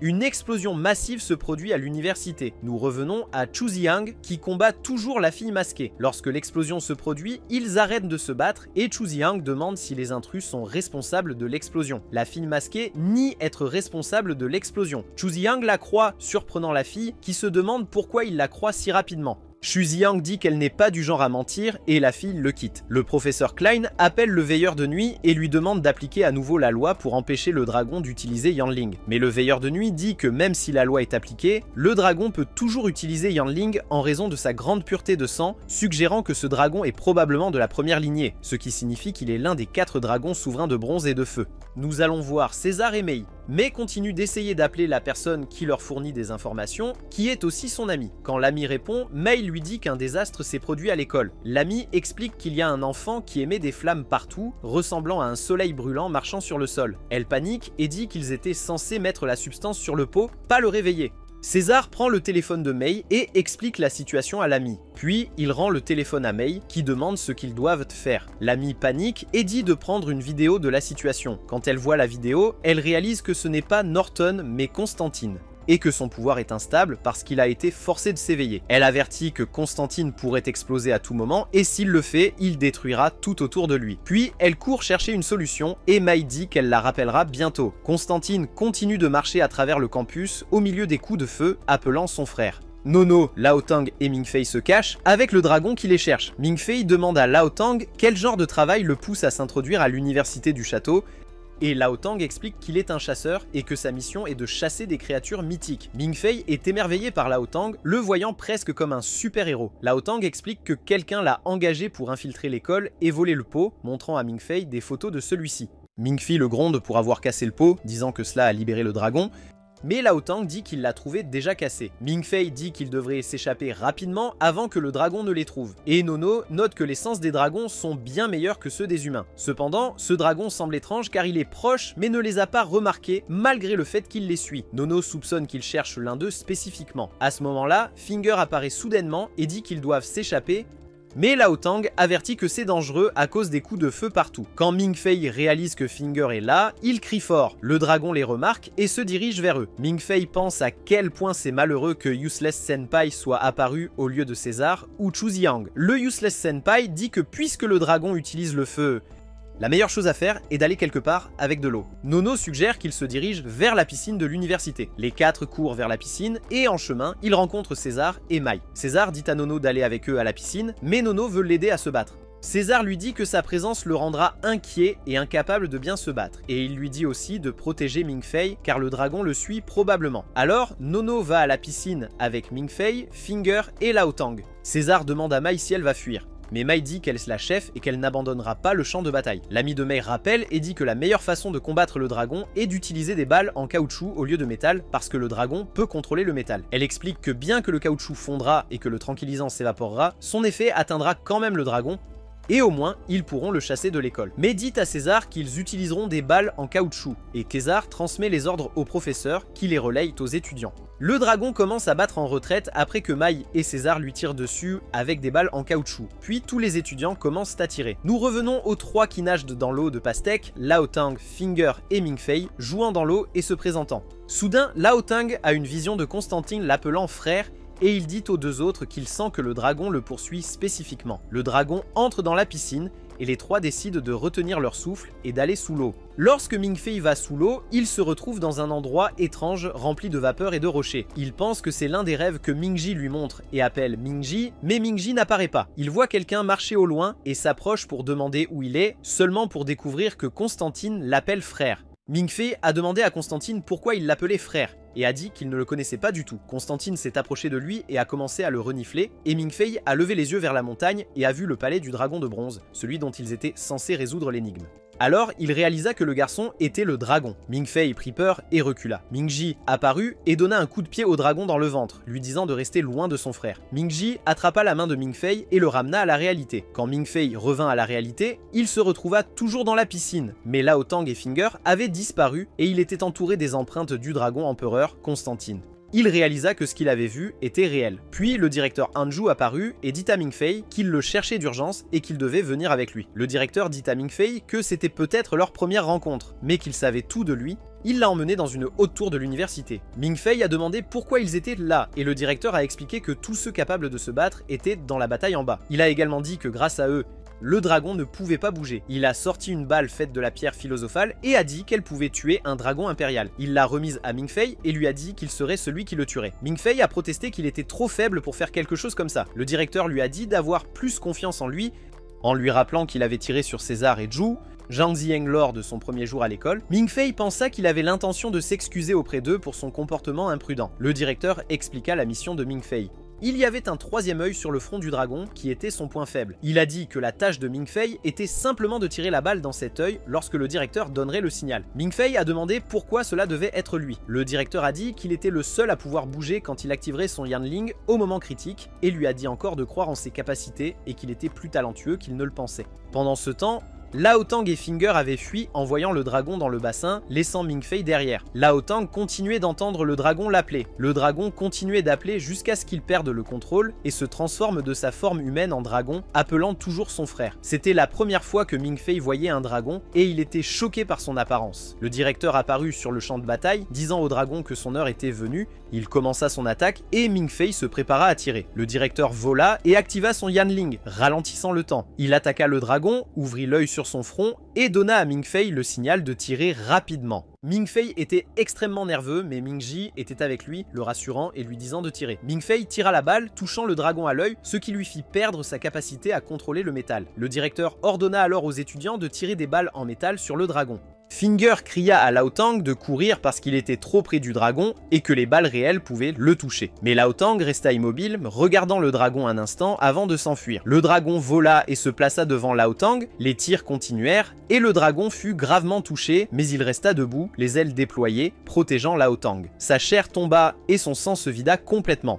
Il tendit la main vers Lao Tang, lui disant de s'enfuir. Lao Tang continuait à crier qu'il n'était pas son frère et qu'il ne le connaissait pas du tout, puis s'enfuit en criant qu'il n'était pas son frère. Les étudiants continuèrent à tirer sur le dragon jusqu'à ce qu'il ne reste plus rien de lui. Les derniers mots de Constantine furent « Ne reviens jamais dans ce monde » avant de disparaître complètement. Le directeur observa tout ce qui s'était passé et vit Lao Tang fuir l'université. Lao Tang courait à travers la forêt, complètement choqué, se remémorant des souvenirs avec Constantine, où il discutait de la façon dont il mourrait et reviendrait à la vie. Il devint clair que Constantine avait une profonde confiance et affection pour son frère, lui disant qu'il n'avait jamais ressenti de peur avec lui. Il se souvenait de leur temps ensemble et des milliers d'années qu'ils avaient passées ensemble, s'effondrant complètement jusqu'à ce qu'il réalise qu'il était en effet le frère aîné de Constantine, Norton, et qu'il devait venger son frère. Il se leva et des flammes de dragon jaillirent de lui. De retour à l'école, ils réalisèrent que Norton avait libéré ses flammes de dragon dans la colère. Nightwatcher a dit au directeur que les 4 dirigeants étaient frères et que le chasseur intrus était en réalité l'Imperial Dragon Norton qui s'était échappé du vaisseau il y a 80 ans. Il a demandé si le directeur avait l'intention de tuer Constantine sous les yeux de son frère, sachant que le dragon se réveillerait sûrement furieux et viendrait chercher vengeance, causant une destruction catastrophique. Le directeur répondit qu'il voulait mettre fin à cette guerre des dragons avant de mourir parce qu'il ne lui restait pas beaucoup de temps et qu'il était fatigué de sa vie et d'être un tueur de dragons, car tous ceux qu'il avait connus étaient morts et il était le seul encore en vie.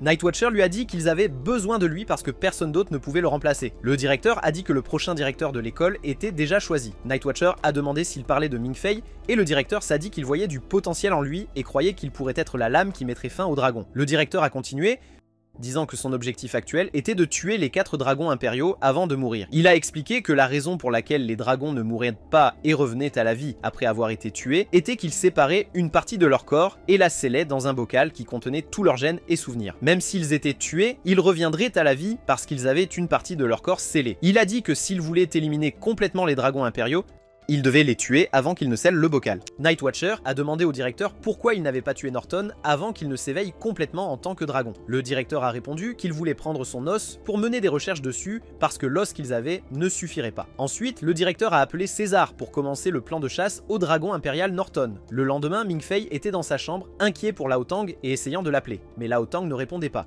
Fingé pratiquait son passe-temps favori de répandre des nouvelles et a dit qu'après la fin de la bataille, de nombreux avions sont venus à l'école et les membres du Secret Party qui sont arrivés sont allés directement à Valhalla pour une réunion qui n'était pas encore terminée. Ming Fei a demandé à Finger à propos du Secret Party. Finger a expliqué qu'ils étaient un grand groupe d'hommes d'affaires qui gardaient leur identité cachée. Dans le Finger ajouta que l'école était maintenant pleine de tueurs de dragons après l'incident, la rendant plus sûre que jamais. Finger a demandé à Ming Fei s'il avait décidé quel groupe rejoindre. Ming Fei a dit qu'il avait décidé de rejoindre l'Union. Finger a été surpris de la rapidité de sa décision, mais Ming Fei a dit qu'il l'avait choisi parce que Nono avait promis de le protéger. Finger a souhaité la bienvenue à Ming Fei dans l'Union, le surprenant en apprenant que Finger en était membre. Finger a expliqué qu'il rejoignait toujours l'endroit avec le plus d'avantages. Puis on a frappé à la porte. Quelqu'un est venu donner à Ming Fei sa carte de l'Union et lui a dit que César lui demandait de venir rapidement au bâtiment Ember pour une réunion importante. Ming Fei a demandé si c'était urgent, mais la personne a dit qu'il ne savait pas, seulement que César prenait le thé avec le directeur, ce qui signifiait probablement que c'était important. Nous passons au directeur et à César, avec le directeur disant qu'il n'y avait plus aucun doute que le palais sous-marin avait été construit par le dragon de bronze Norton et qu'il devait mener une enquête rapide. Il devait effectuer une autre mission de reconnaissance au palais avant que la fissure causée par le tremblement de terre ne se referme. Le directeur a dit que bien que la société Lionheart ait bien performé lors de la bataille d'hier, il voulait que le syndicat étudiant s'occupe de cette mission et a insisté pour que Ming Fei fasse partie de l'équipe. Ming Fei se rend au bureau de César et César, plein d'arrogance, l'accueille dans la mission de bronze. Sans aucune introduction, César entre directement dans le vif du sujet, disant à Ming Fei qu'il s'entraînera pendant 2 mois, puis se rendra à Qin pour accomplir la mission. À ce moment-là, Ming Fei perd son calme et presque la tête, criant qu'il ne se vante pas, mais que son principal talent est de tout gâcher. César continue comme s'il n'avait pas entendu ou vu sa panique à propos de la mission, disant que si Ming Fei ne savait pas plonger, alors Nono serait responsable de son entraînement. Mais Ming Fei continue de dire qu'il est encore un débutant et qu'ils ont sûrement besoin d'un professionnel pour une mission aussi importante. Il insiste sur le fait qu'il n'a ni talent ni compétences et qu'il ne peut garantir qu'il gênera la mission à 100%. César, jouant toujours calmement avec son couteau, dit que Ming Fei a prouvé hier en combat qu'il est d'élite et que son sang pur compensera son manque d'expérience, donc il n'y a pas de quoi s'inquiéter. Ming Fei supplie alors César de simplement regarder ses jambes trembler de peur rien qu'en parlant de la mission, mais César l'ignore à nouveau, en disant qu'il est naturel pour quelqu'un avec un rang S de prendre des missions dangereuses, n'est-ce pas? Il ajoute ensuite qu'il manque de personnes pouvant partir en mission de nos jours, c'est pourquoi ils ont besoin de lui. Ming Fei, en une fraction de seconde, fait quelques calculs rapides et dit qu'il y a 360 étudiants rien qu'en première année. S'ils embauchent 300 tueurs de dragons chaque année, cela signifierait environ 6000 au cours des 20 dernières années, avec au moins 200 d'entre eux étant de rang S, donc il n'y a pas moyen qu'ils aient une pénurie. César continue, disant qu'en dehors de tout le reste, c'est un honneur pour Ming Fei, surtout puisque seulement 2 étudiants de première année ont été choisis. Ming Fei s'énerve, disant qu'ils devraient demander leur avis avant de les entraîner dans une mission aussi dangereuse. César, toujours calme et suffisant, lui dit que si c'est ce qu'il veut, alors très bien, et demande « Monsieur, Ming Fei, je t'offre l'honneur de rejoindre la mission bronze. Qu'en dis-tu » Ming Fei crie de toutes ses forces qu'il refuse absolument, ce à quoi César répond qu'il est désolé mais que la décision ne lui appartient pas. Le directeur lui-même a choisi Ming Fei et l'assistant intervient également pour encourager Ming Fei à accepter, lui disant que l'autre étudiant de première année a accepté et qu'il ne devrait pas oublier qu'il est de rang S, donc il ira bien et il n'y a pas de raison de s'inquiéter. Ming Fei se met en colère et dit que personne de censé n'accepterait une telle chose et qu'ils n'ont pas besoin de lui mentir. Mais ensuite, Rin entre dans la pièce, disant qu'elle a accepté de rejoindre la mission et qu'elle prend généralement plus de missions que les autres étudiants. Ming Fei essaie de la raisonner, disant qu'elle pourrait mourir lors de cette mission, mais Rin répond qu'ils sont là pour sauver l'humanité et qu'elle est pleinement consciente des risques. Ming Fei rétorque que, contrairement à elle, il est venu ici pour l'éducation gratuite et dit que s'ils veulent sauver l'humanité, ils devraient le faire, mais sans lui. César, visiblement agacé pour la première fois pendant toute la réunion, dit à Ming Fei que ce qu'il fait est décevant et qu'il avait de grands espoirs pour lui, surtout puisqu'il est le génie avec le rang S. César répète alors sarcastiquement ce que Ming Fei a dit plus tôt à propos de venir ici pour une éducation gratuite et vouloir une vie normale, lui disant que s'il veut faire ces choses, il devrait quitter l'école immédiatement, effacer sa mémoire, et peut-être même leur demander d'inventer une histoire sur son séjour ici, et retourner à sa vie normale. César congédie alors froidement Ming Fei, lui disant de laisser sa carte d'identité avant de partir. Ming Fei sort sa carte d'identité et s'apprête à la remettre, mais Nono intervient, disant que César est trop dur avec Ming Fei et qu'il le submerge avec toute cette histoire de sauver l'humanité. Nono donne une leçon d'éthique à César, lui disant d'arrêter de mépriser Ming Fei simplement parce qu'il n'agit pas comme l'élite. Nono regarde Ming Fei et lui dit de décider ce qu'il veut faire. Ming Fei se calme et leur dit que ce n'est pas qu'il ne veut pas y aller, mais qu'il a peur de les gêner. Il dit à César de ne pas venir et de lui en vouloir plus tard. César sourit et lui souhaite la bienvenue dans la mission, en disant qu'il a de grands espoirs pour lui. Ming Fei commence un programme d'entraînement rigoureux avec presque tout le monde, étant passé de main en main comme un ballon de football. Il s'entraîne à la course, et César l'entraîne à l'utilisation du couteau, où la performance de Ming Fei est désastreuse. Chu Ziyong l'entraîne à la boxe, où Ming Fei est tout aussi mauvais et aussi assez bête. Nono commence à lui enseigner la plongée, et Ren lui apprend le tir. À son crédit, Ming Fei fait beaucoup d'efforts, s'entraînant dur partout et à tout moment. Après 2 mois, le moment de la mission arrive enfin. Le jour de la mission, Ming Fei enfile sa combinaison de plongée et se tient devant le miroir pendant 15 minutes complètes. Finger demande s'il prévoit de passer toute la journée devant le miroir. Ming Fei dit qu'il est juste en train de contempler son apparence ridicule et commence à maudire la mission et lui-même pour avoir accepté d'y aller. Ming Fei demande à Finger pourquoi il reste malgré ses échecs depuis 4 ans. Finger dit que s'il partait, il serait très seul. Juste au moment où il semble sympathiser avec Ming Fei et les spectateurs, Finger ajoute que la raison la plus importante est que la nourriture de la cafétéria de l'école est délicieuse. Ming Fei est choqué que Finger reste à l'école pour la nourriture et crie qu'il pourrait simplement partir en mission et mourir comme Aki et Yi Cheng et que la nourriture n'aurait alors plus d'importance. Finger donne une légère tape à Ming Fei pour le faire arrêter de crier et lui dit qu'il a peur de mourir. Ming Fei admet qu'il a peur et qu'il n'a même pas de Yanling pour le protéger. Finger essaie de le réconforter et de le motiver en débitant des absurdités dans toutes les directions, disant qu'ils sont tous les deux des ratés et que les ratés doivent rester ensemble pour survivre. Ming Fei jette sa carte de crédit à Finger et lui dit que s'il meurt, il peut l'utiliser autant qu'il veut et acheter tout ce qu'il désire jusqu'à ce que l'administration s'en aperçoive et la désactive. Avant même que Ming Fei ne bouge, Finger passe un appel et commande les articles les plus chers du restaurant. Ming Fei crie qu'il a dit de l'utiliser quand il sera mort, pas maintenant, ce à quoi Finger répond qu'il y a une chance qu'il meure. Ming Fei rétorque en criant qu'il y a aussi une chance qu'il vive. Finger renvoie la carte à Ming Fei, lui disant qu'il a raison. Il devrait se concentrer sur ses chances de survie et ne pas supposer qu'il va mourir. Il le rassure en disant que les ratés ont toujours de la chance. À l'océan, le dragon qui était dans le palais de Norton accueille son maître, qui est revenu après 2000 ans. Norton remercie le dragon d'avoir gardé le palais tout ce temps et retourne au palais. Sur le navire Mania, le professeur Klein annonce le début de la mission bronze. Les étudiants de la mission sont Nono, César, Ren et Ming Fei. Le professeur Klein leur dit qu'à partir de maintenant, ils seront traités comme des tueurs de dragons professionnels, pas comme des étudiants. Ming Fei est surpris que Chu Ziyong ne soit pas avec eux pour la mission, se demandant pourquoi ils ont laissé quelqu'un d'important et de fort comme lui derrière et l'ont amené à la place. Le professeur Klein les rassure en disant qu'ils sont bien préparés au cas où le dragon gardien les attaquerait comme la dernière fois, en disant qu'ils ont un grand nombre de bombes chimiques qui pourraient le réduire en morceaux en secondes. Il leur dit que l'équipe de plongée emportera une bombe avec elle et que leur mission est d'infiltrer le palais et de le faire exploser. Ming Fei demande pourquoi ils doivent le faire exploser alors qu'il est probablement rempli de trésors et de choses précieuses dont ils pourraient bénéficier. Le professeur Klein dit que leur technologie actuelle n'est pas suffisante pour capturer l'ensemble du palais. Il explique que Ming Fei et Nono formeront l'équipe B, tandis que César et Ren seront l'équipe A, et que l'équipe A est responsable du bombardement. Ming Fei est soulagé d'être loin du danger, mais Ren le trompe en assignant la tâche de bombardement à l'équipe B. Ming Fei demande à Ren s'il y a une chance qu'il rencontre un dragon dans le palais, et le professeur Klein répond que c'est possible, mais que si cela arrive, ce ne sera pas un problème car il sera dans un état dormant. Lorsqu'il s'est échappé du bocal, il était sous forme humaine, et pour se transformer en dragon, il a besoin d'une longue période de repos pour retrouver ses forces. Ming-Fei demande pourquoi Norton veut revenir à sa forme de dragon, et le professeur Klein répond que Norton veut devenir un dragon pour utiliser son Yanling, la flamme du dragon, car il veut venger la mort de son frère Constantin. Il explique que leur mission est simplement de détruire le palais pour que Norton n'ait pas de lieu où se reposer et se transformer en dragon, car s'il se transforme, il pourrait utiliser son puissant Yanling pour détruire le monde. Ming-Fei et Nono descendent vers la porte et le professeur Klein leur ordonne de mettre le sang de la clé dans la corne du gardien. Cependant, le gardien blesse légèrement la main de Ming-Fei, ce qui le fait paniquer et vouloir abandonner la mission, mais Nono l'arrête. La porte s'ouvre et le courant les entraîne tous les deux à l'intérieur.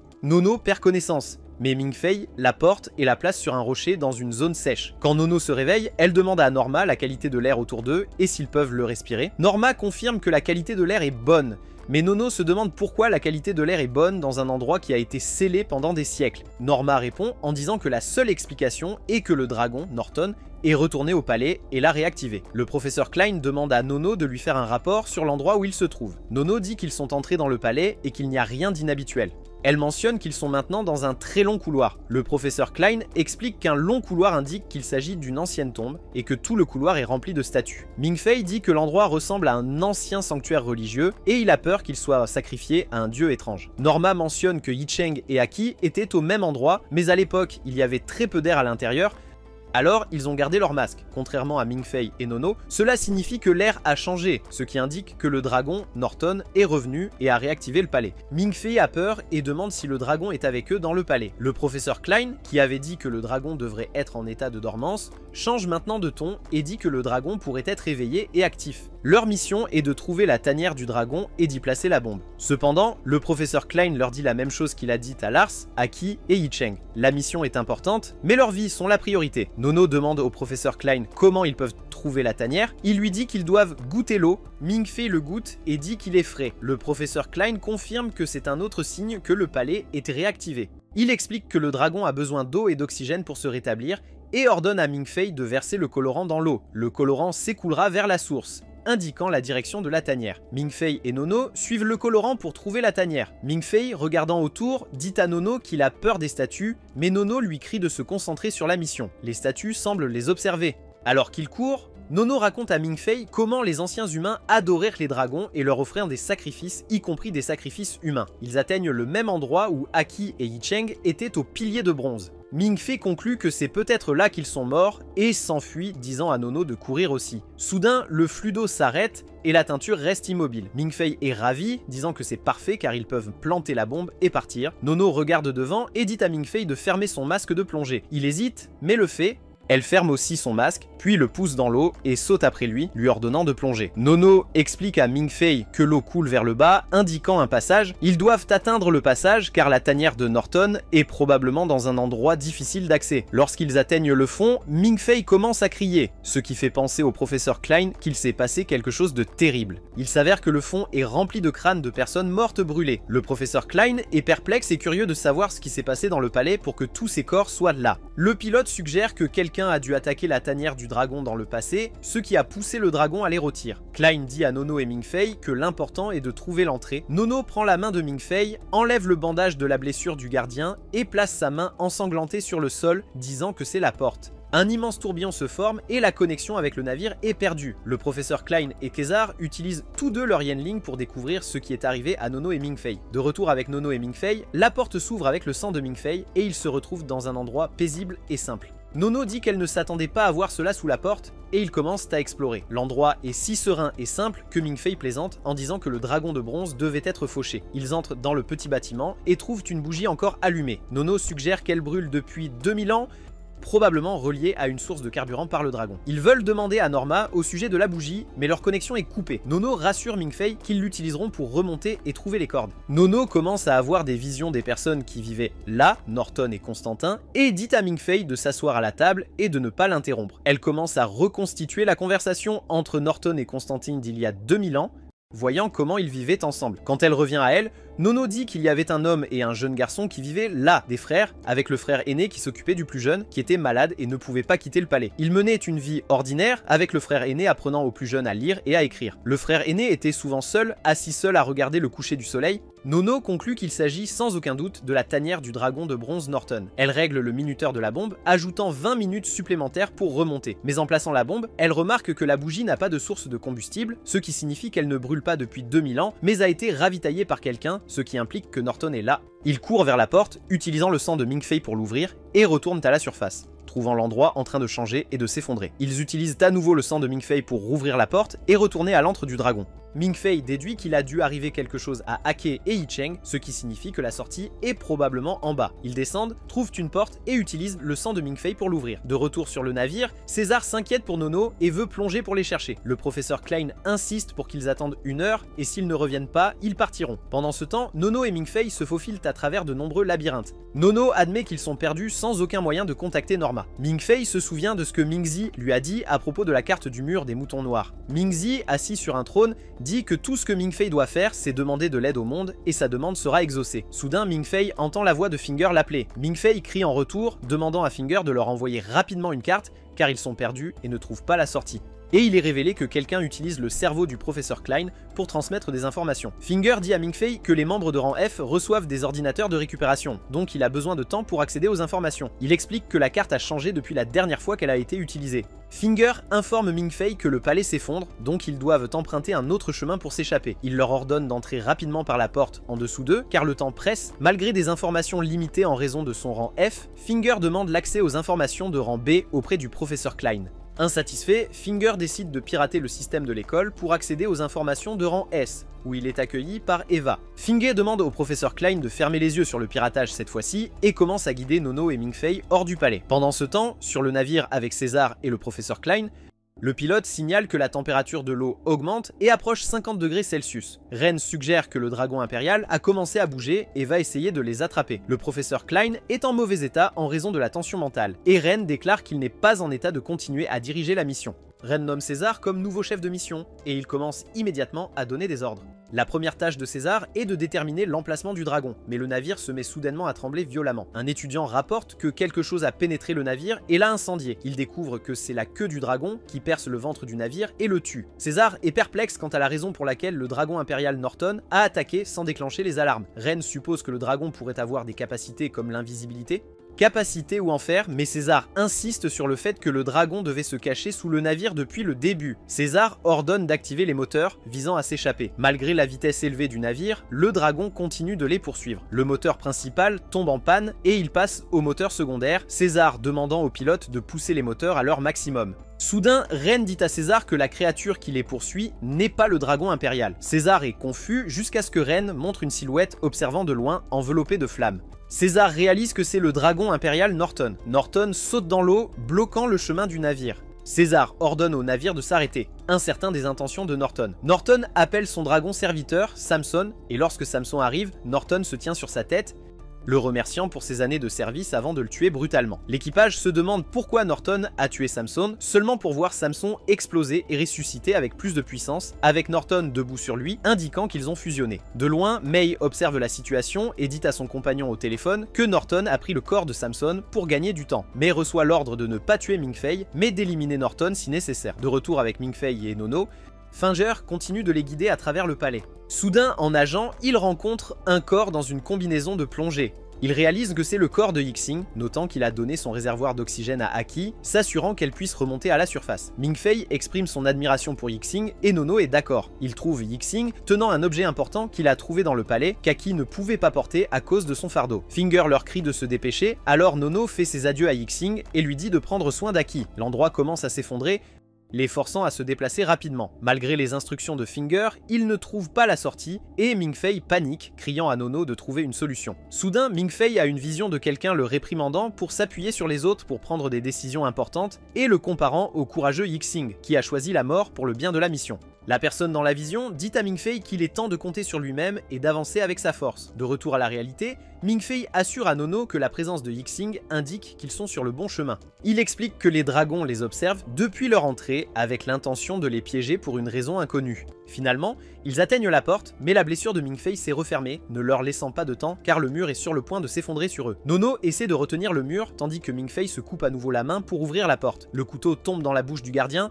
Alors Ming-Fei décide de se mordre le doigt, ce qui fait échouer son masque et son approvisionnement en oxygène, et il s'évanouit. De retour sur le navire, César ordonne aux pilotes de retourner à leur position précédente, malgré leur manque de munitions et les moteurs cassés. Nono sauve Ming-Fei, mais leur approvisionnement en oxygène est réduit de moitié. Quand Ming-Fei se réveille, il est heureux qu'ils aient échappé au palais, mais Nono explique qu'ils sont encore à 80 mètres sous l'eau. La haute pression et la combinaison endommagée de Ming-Fei signifient qu'un arrêt bref de la respiration pourrait faire exploser ses poumons. Nono insiste pour donner sa combinaison à Ming-Fei et nager elle-même jusqu'à la surface, car elle a promis de le protéger. Le navire arrive sur le site d'amarrage et abaisse une cloche de plongée dans l'eau. Dans une tentative désespérée, l'université envoie Zhu Jiang pour les aider à tuer le dragon impérial Norton. Ming-Fei enfile la combinaison de Nono, louant sa haute qualité. Alors qu'ils nagent vers la surface, la bombe qu'ils ont plantée dans l'antre du dragon explose, libérant du gaz partout, causant Ming-Fei à s'inquiéter pour la sécurité de Nono. Quand César entend que Zhu Jiang arrive, il dit « Même s'il vient, que peut-il faire? Cela ne sert à rien. » Ren lui demande pourquoi, et César lui demande si elle connaît le Yinling de Zhu Jiang, à quoi elle répond « Le souverain » avant de se taire rapidement.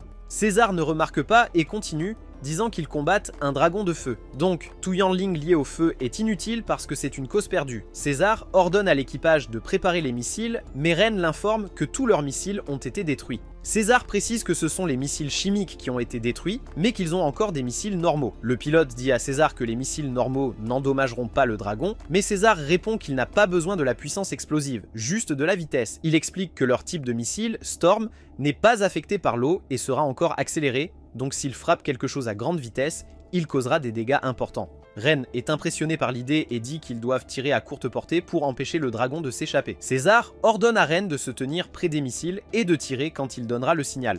César fait face au dragon impérial, mais soudainement le dragon a cessé de les poursuivre. César réalise que le dragon a senti le danger. César demande aux pilotes s'ils ont atteint le point de plongée de Ming-Fei et Nono. Le pilote confirme et espère que les deux feront surface bientôt. César vérifie les missiles et le pilote l'assure que tout est prêt. Ren est allé dans la salle de lancement pour tirer les missiles manuellement si nécessaire. César se bande les yeux, utilisant son Yanling, faux de belette, l'obscurité les entoure, lui et le dragon. Le dragon accueille l'ennemi et César répond avec des balles. Le pilote explique que les premiers tirs de César étaient pour distraire le dragon. Le prochain touchera. Le tir atteint sa cible mais n'a aucun effet, ce qui inquiète le pilote. Ren explique que le but de César était de mettre le dragon en colère pour qu'il concentre toute sa rage sur lui, s'assurant qu'il ne s'échappera pas. César continue de provoquer le dragon avec des tirs, en coordination avec Ren, qui dit que la salle des missiles est extrêmement chaude, mesurant 70 degrés. Le pilote avertit que tirer les missiles augmentera encore la température, risquant une explosion. Ren parie sa vie sur la chance que cela n'explose pas. Alors que les missiles sont prêts à être tirés,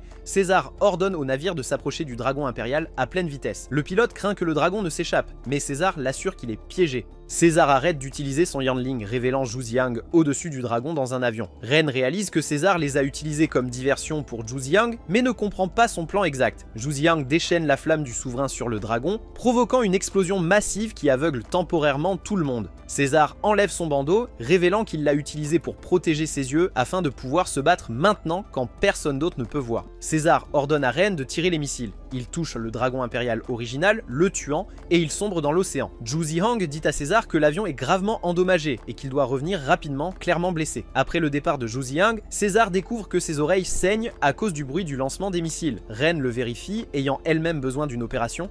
Elle demande à César s'il va bien, remarquant que sa voix semble étrange. Il répond en langue des signes, disant que son audition a été endommagée par le bruit des missiles. Ren demande pourquoi il connaît la langue des signes, et il explique qu'il l'a apprise pour sa mère, qui a perdu l'ouïe après lui avoir donné son Yanling. Ren partage qu'elle a appris la langue des signes enfant parce qu'elle ne parlait à personne et ne se comprenait pas, alors elle utilisait la langue des signes pour se parler dans le miroir. César lui dit qu'elle sera ses yeux et qu'il sera ses mains, promettant de mener à bien la mission ensemble. Ils se tapent dans la main, formant une équipe imbattable contre le dragon impérial. Ren dit qu'il ne reste plus qu'à Nono de trouver la cloche de plongée et de revenir. Ming-Fei et Nono nagent vers la lumière de la cloche de plongée. Nono ouvre la porte et laisse Ming-Fei entrer en premier. Juste au moment où elle entre, une queue de dragon la frappe soudainement. Elle ferme rapidement la porte, piégeant Ming-Fei à l'intérieur alors qu'elle meurt sous ses yeux, impuissant à la sauver. Ming-Fei pleure bruyamment, disant à Nono de ne pas mourir, ne sachant pas quoi faire à part pleurer, semble-t-il. Soudain, Ming-Ji le convoque dans un rêve, lui disant que crier et pleurer ne servira à rien. Il doit se souvenir de son Yanling pour vaincre le dragon et sauver Nono. Ming-Ji dit que Ming-Fei agissait comme s'il mourait, c'est pourquoi il est venu le voir, mais Ming-Fei l'ignore et va dormir. Ming-Ji est surpris et demande ce qu'il fait. Ming-Fei dit qu'il n'a pas le temps et qu'il doit se reposer pour récupérer autant que possible pour son retour à la réalité. Il dit à Ming-Ji de ne pas le convoquer à nouveau dans le rêve quand il est occupé.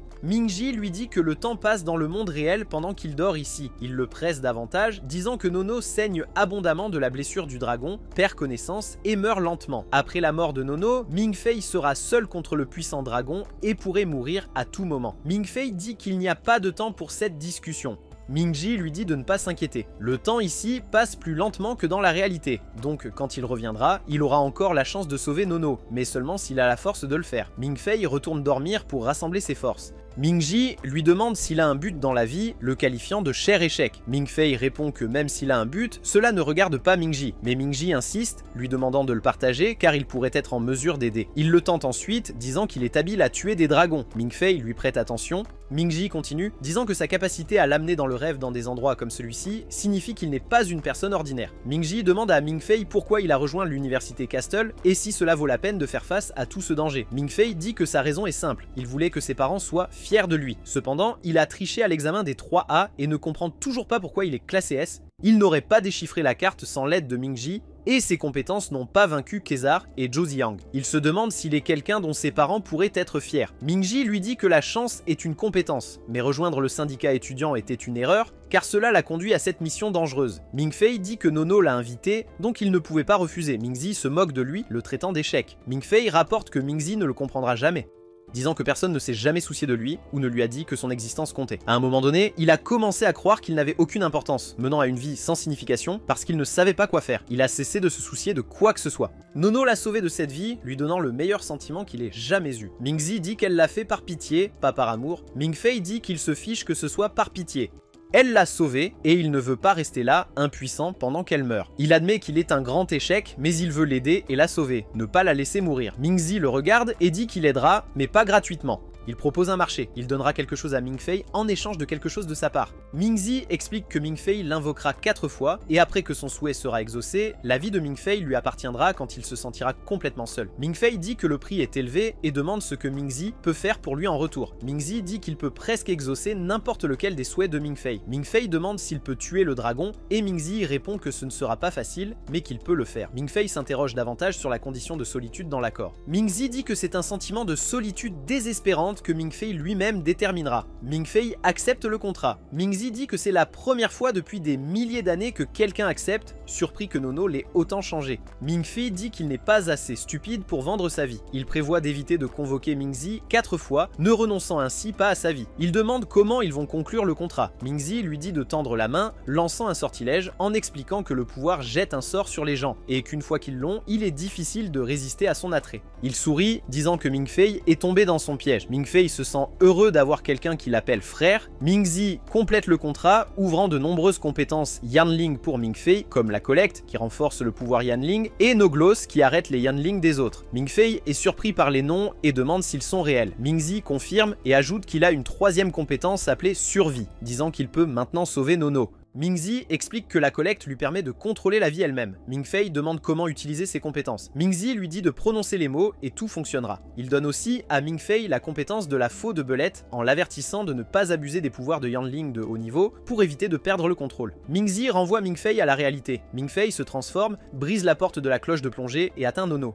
Il lui donne un masque à oxygène et utilise les Yanling de rassemblement et de survie pour retirer l'épine du dragon d'aile. Il l'attache à la corde de la cloche et tire pour signaler le navire. Le pilote assure à César que Nono et Ming-Fei sont vivants et reviendront en sécurité, demandant aux équipes médicales d'être prêtes pour d'éventuelles blessures. Après avoir remonté Nono, Ming-Fei retourne vers le dragon pour continuer le combat. Ming-Ji lui dit que Nono est en sécurité et qu'il est temps pour le grand événement. Ming-Fei dit qu'il est prêt, mais réalise que Ming-Ji ne lui a pas débloqué de compétences offensives Yanling. Ming-Ji dit qu'il a déjà les outils dont il a besoin pour le combat. Ming-Ji explique que la boîte que Yixing avait contient 7 armes chimiques fabriquées par Norton, représentant les 7 péchés capitaux: l'orgueil, l'envie, la colère, la paresse, l'avidité, la gourmandise et la luxure. Norton les a fabriqués parce qu'il croyait que la chute du dragon était due à la commission des 7 péchés capitaux. Donc, Norton a créé 7 armes pour les juger. Utiliser la bonne arme pour le péché double son effet. Par exemple, Ming-Fei pourrait facilement couper Norton en deux avec l'épée de la colère quand Norton est en colère. Quand Norton utilise son Yanling, Ming-Ji dit à Ming-Fei de le sceller avec Noglos. Une fois que Ming-Fei prononce les mots, Norton est scellé et incapable d'utiliser son Yanling.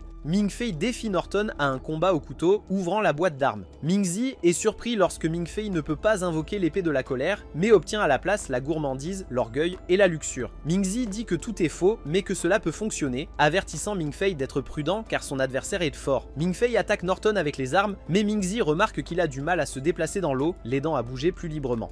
Ming Zi l'encourage à vaincre le dragon de feu, et Ming Fei passe à l'action, tranchant le dragon en morceaux. Et Ming Fei continue d'attaquer le dragon très férocement, mais le dragon ne meurt toujours pas. Ici, Ming Zi lui dit qu'il doit en finir rapidement, car si le combat s'éternise, cela ne jouera pas du tout en sa faveur, et que le dragon attend qu'il s'épuise pour pouvoir l'attaquer et le tuer. Alors Meng Fei pense à la mort et dit que s'il meurt, personne ne le remarquera. Et les gens qui pleureront sa mort l'auront probablement oublié d'ici le dîner. Même ceux qui pleurent pour lui s'en remettront rapidement une fois que quelqu'un les consolera. La seule personne qui pourrait être vraiment triste est Finger. Ming Zi l'emmène dans un rêve et lui demande si cela lui cause du chagrin, et s'il est désespéré par le monde, de bien vouloir le lui faire savoir pour qu'il puisse lui ôter la vie immédiatement. Mais Meng Fei lui dit qu'il n'a jamais eu... Mais Ming Zi sait qu'il ne fait que dire des bêtises et lui dit qu'il sait qu'il combat le dragon parce qu'il pense à ses amis sur le bateau. Et s'il meurt sans arrêter le dragon les tuera probablement tous sans aucune chance de survie pour eux. Alors Ming Zi continue et lui dit qu'il doit se battre de toutes ses forces pour eux. Ming Zi dit aussi que le coup doit être porté dans le corps de Norton, pas dans le corps du dragon qui a fusionné avec lui. Ici, Meng Fei utilise la faux d'Hermine pour trouver le corps de Norton. Au début, il ne peut pas entendre parce que tout est très bruyant et il ne peut rien entendre. Ming Zi lui dit de se calmer et de se rappeler pourquoi il se bat, car ses sentiments lui donneront la force de continuer. Meng Fei dit que tout ce qu'il veut, c'est sauver Nono et ses camarades sur le navire. Puis il se calme et commence à se concentrer, et en effet, il localise l'emplacement de Norton. Meng Fei se lance et attaque Norton à grande vitesse, jusqu'à atteindre le vrai corps de Norton.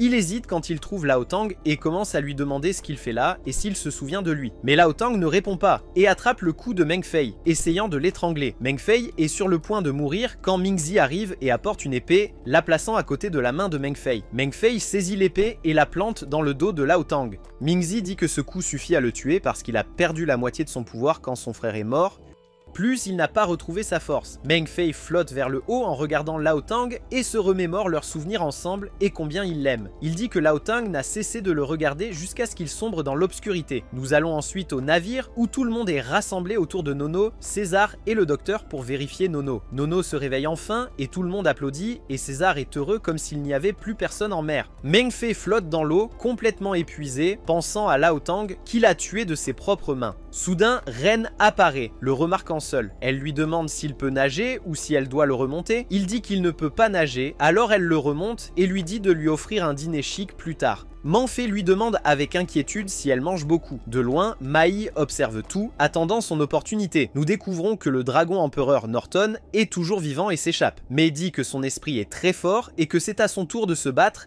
et d'être le dernier clou dans son cercueil. Elle sort la balle de la pierre philosophale, la même balle qui a tué son frère, et lui tire dessus. Cette fois, l'empereur Dragon Norton meurt, lui qui aimait son frère, le coucher de soleil et sa maison simple plus que tout. Mais appelle et rapporte que Norton a été neutralisé et est mort.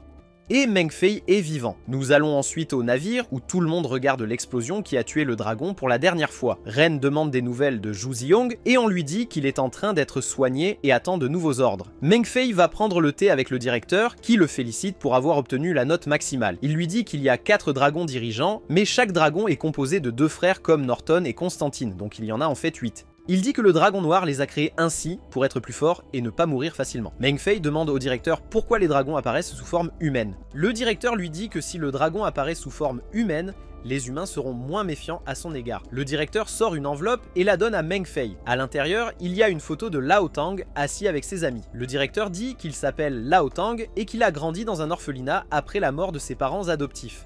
Après le lycée, il a déménagé dans les bidonvilles et a travaillé pour subvenir à ses besoins, mais il était toujours fauché parce qu'il donnait constamment son argent à l'orphelinat où il a grandi. Le directeur dit à Meng Fei qu'il connaissait cette information avant le début de la mission, mais a choisi de ne rien dire parce qu'il savait qu'ils étaient amis. Meng Fei demande pourquoi Lao Tang est devenu le dragon empereur. Le directeur répond qu'il n'est pas devenu le dragon empereur, il a toujours été le dragon empereur, il vient de se souvenir. Le directeur parle du dragon Norton et dit qu'il vivait dans un palais de bronze au nord. Il s'est impliqué dans la guerre et y est mort.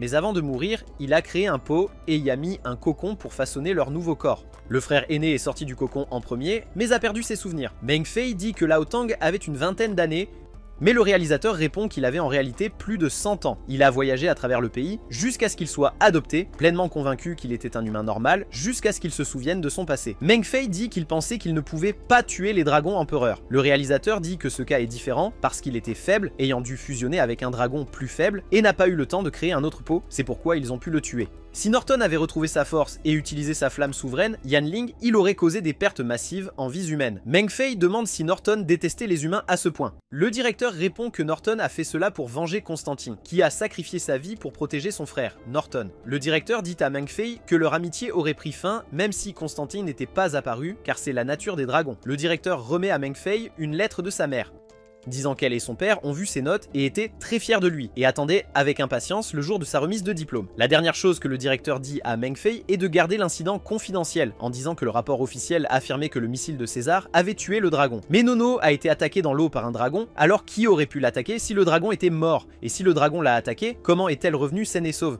Meng Fei ne peut pas dire au directeur les détails de son contrat avec Ming-Ji, alors le directeur dit qu'il lui fait confiance peu importe ses raisons et ne demandera aucun détail. Ming-Ji envoie un téléphone à Meng Fei pour qu'il puisse communiquer et Meng Fei veut le casser mais décide de le garder. Nous revenons au directeur qui a la copie d'examen 3A de Meng Fei avec une image du rêve que Meng Fei a vu pendant l'examen dans le hall. Le directeur la regarde, surtout Ming-Ji, et souhaite à nouveau la bienvenue à Meng Fei. Et il semble que ce n'est pas la première fois de Meng Fei au Castle College.